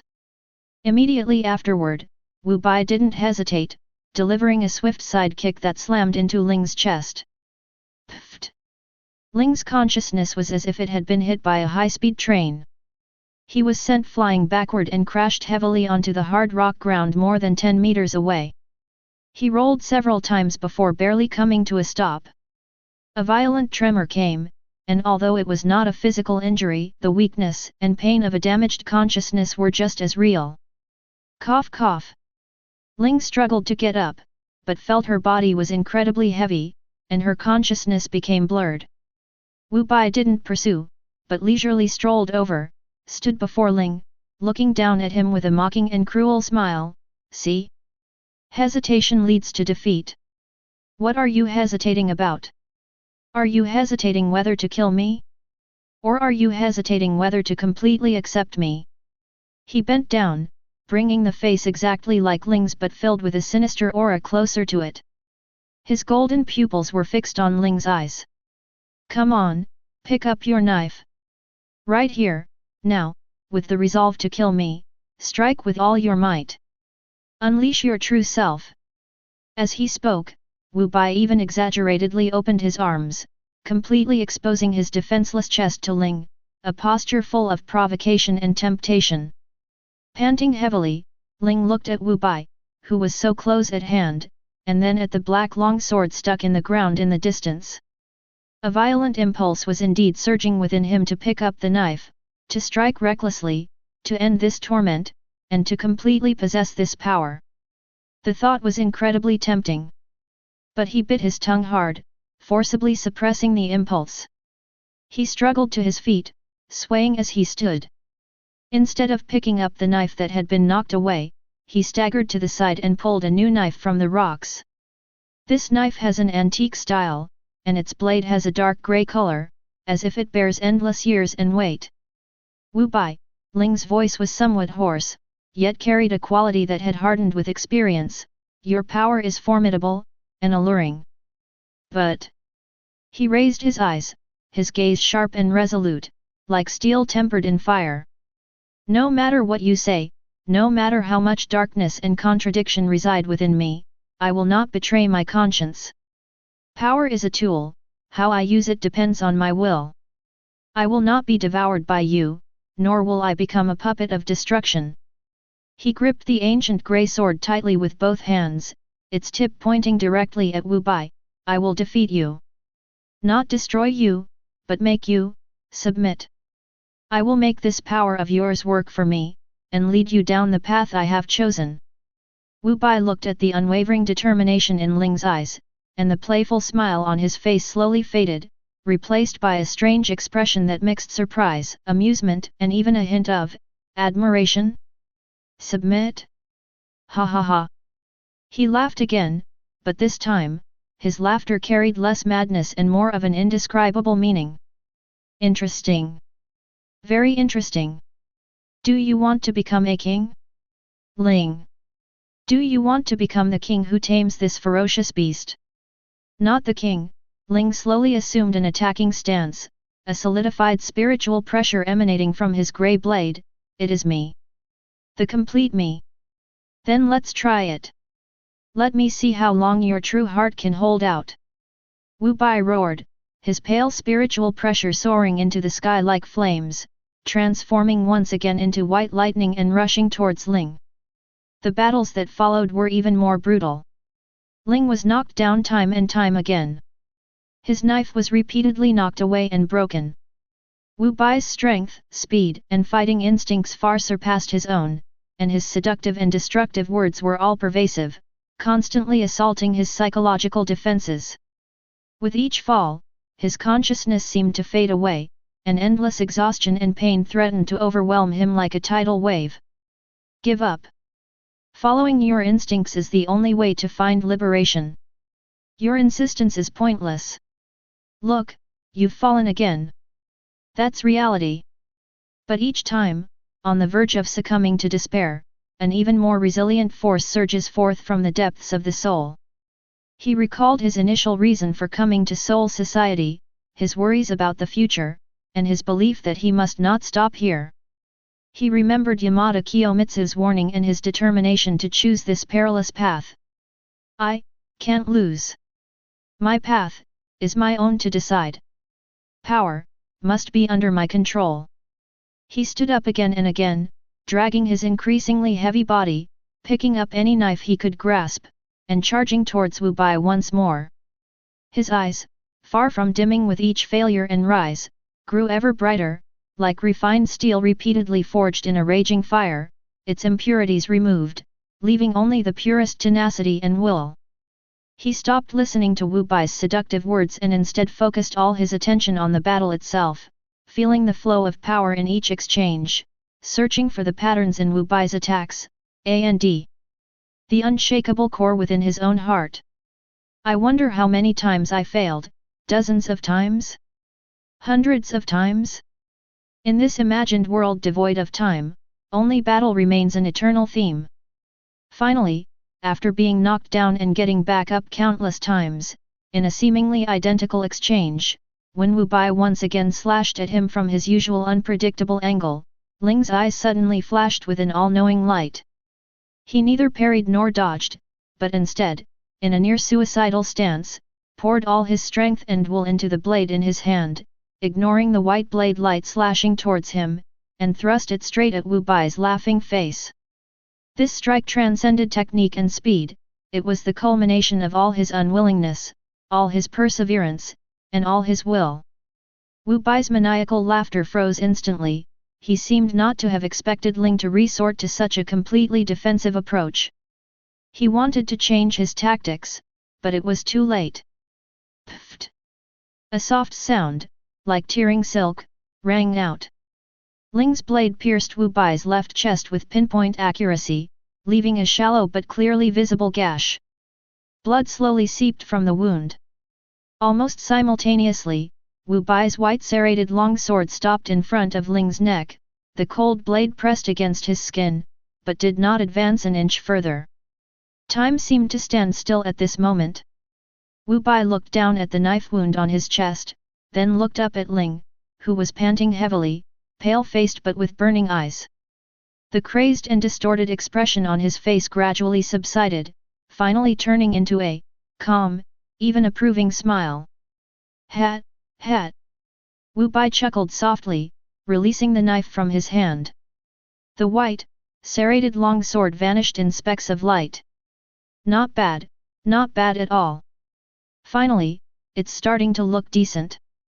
Ling also released his grip on the knife, which fell to the ground. He was almost completely exhausted, but he still managed to stand, staring intently at Wu Bai, and asked the same question he had asked earlier, but his tone was completely different now. Wu Bai, can you lend me a hand now? Wu Bai looked at Ling, his golden vertical pupils gleaming. He reached out and touched the knife wound on his chest, and the wound began to slowly heal. He tilted his head, revealing an expression completely different from before, one that carried a hint of complexity and anticipation. Humph! Although you're infuriatingly stubborn, and far from earning my true approval, but," he paused, his tone becoming somewhat casual yet earnest, "considering how hard you've worked, and that this pain is rather interesting, helping you this time isn't out of the question." He turned to Ling, revealing a smile that could be described as friendly yet still tinged with malice. "After all, if you just finish like this, I'll get really bored. So, I'll reluctantly take on the mess outside." Wu Bai said something else, but Ling's consciousness began to blur, and the desolate scene of the knife mountain around her began to distort and dissipate like a faded oil painting. The force that had drawn his consciousness into this place was fading, and he was about to return to reality. In the instant before his consciousness completely faded, Ling only saw Wu Bai standing there, facing the direction he had left, a cryptic smile playing on his lips.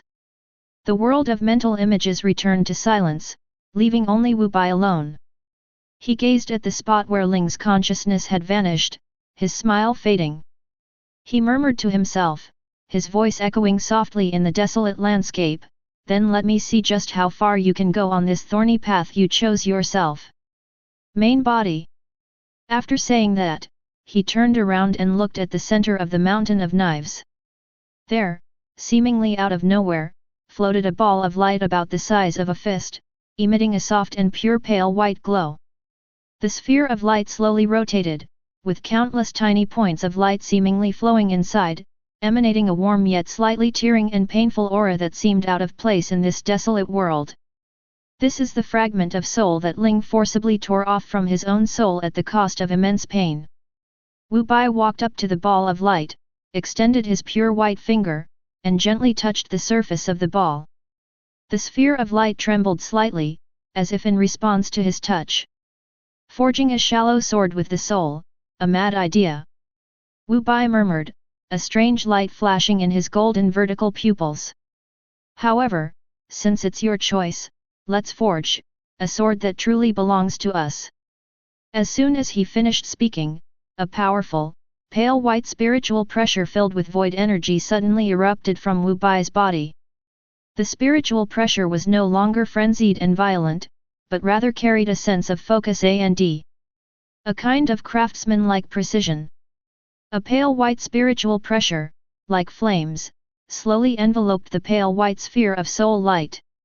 Immediately afterwards, Wu Bai made a fist with both hands, as if he were holding an invisible iron hammer.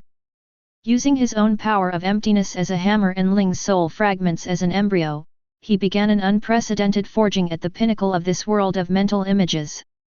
Buzz! An invisible hammer fell, causing the sphere of soul light to tremble violently and emit a deep hum.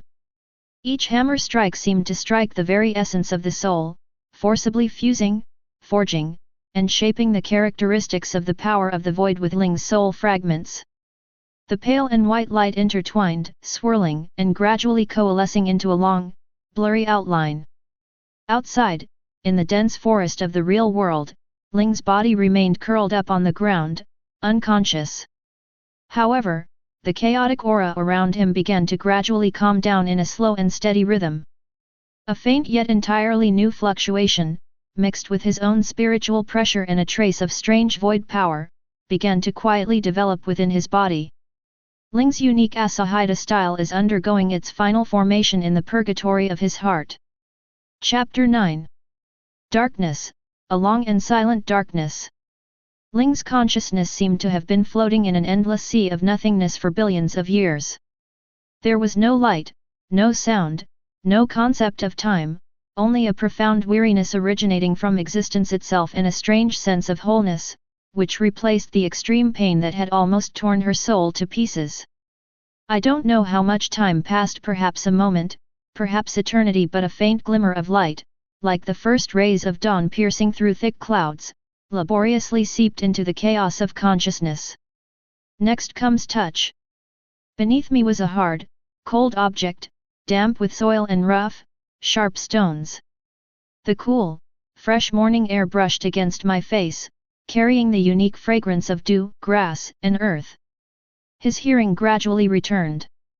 In the distance, the faint yet clear chirping of birds broke the silence of the night, one call after another. Closer still, the soft rustling of the wind through the leaves is like a gentle whisper.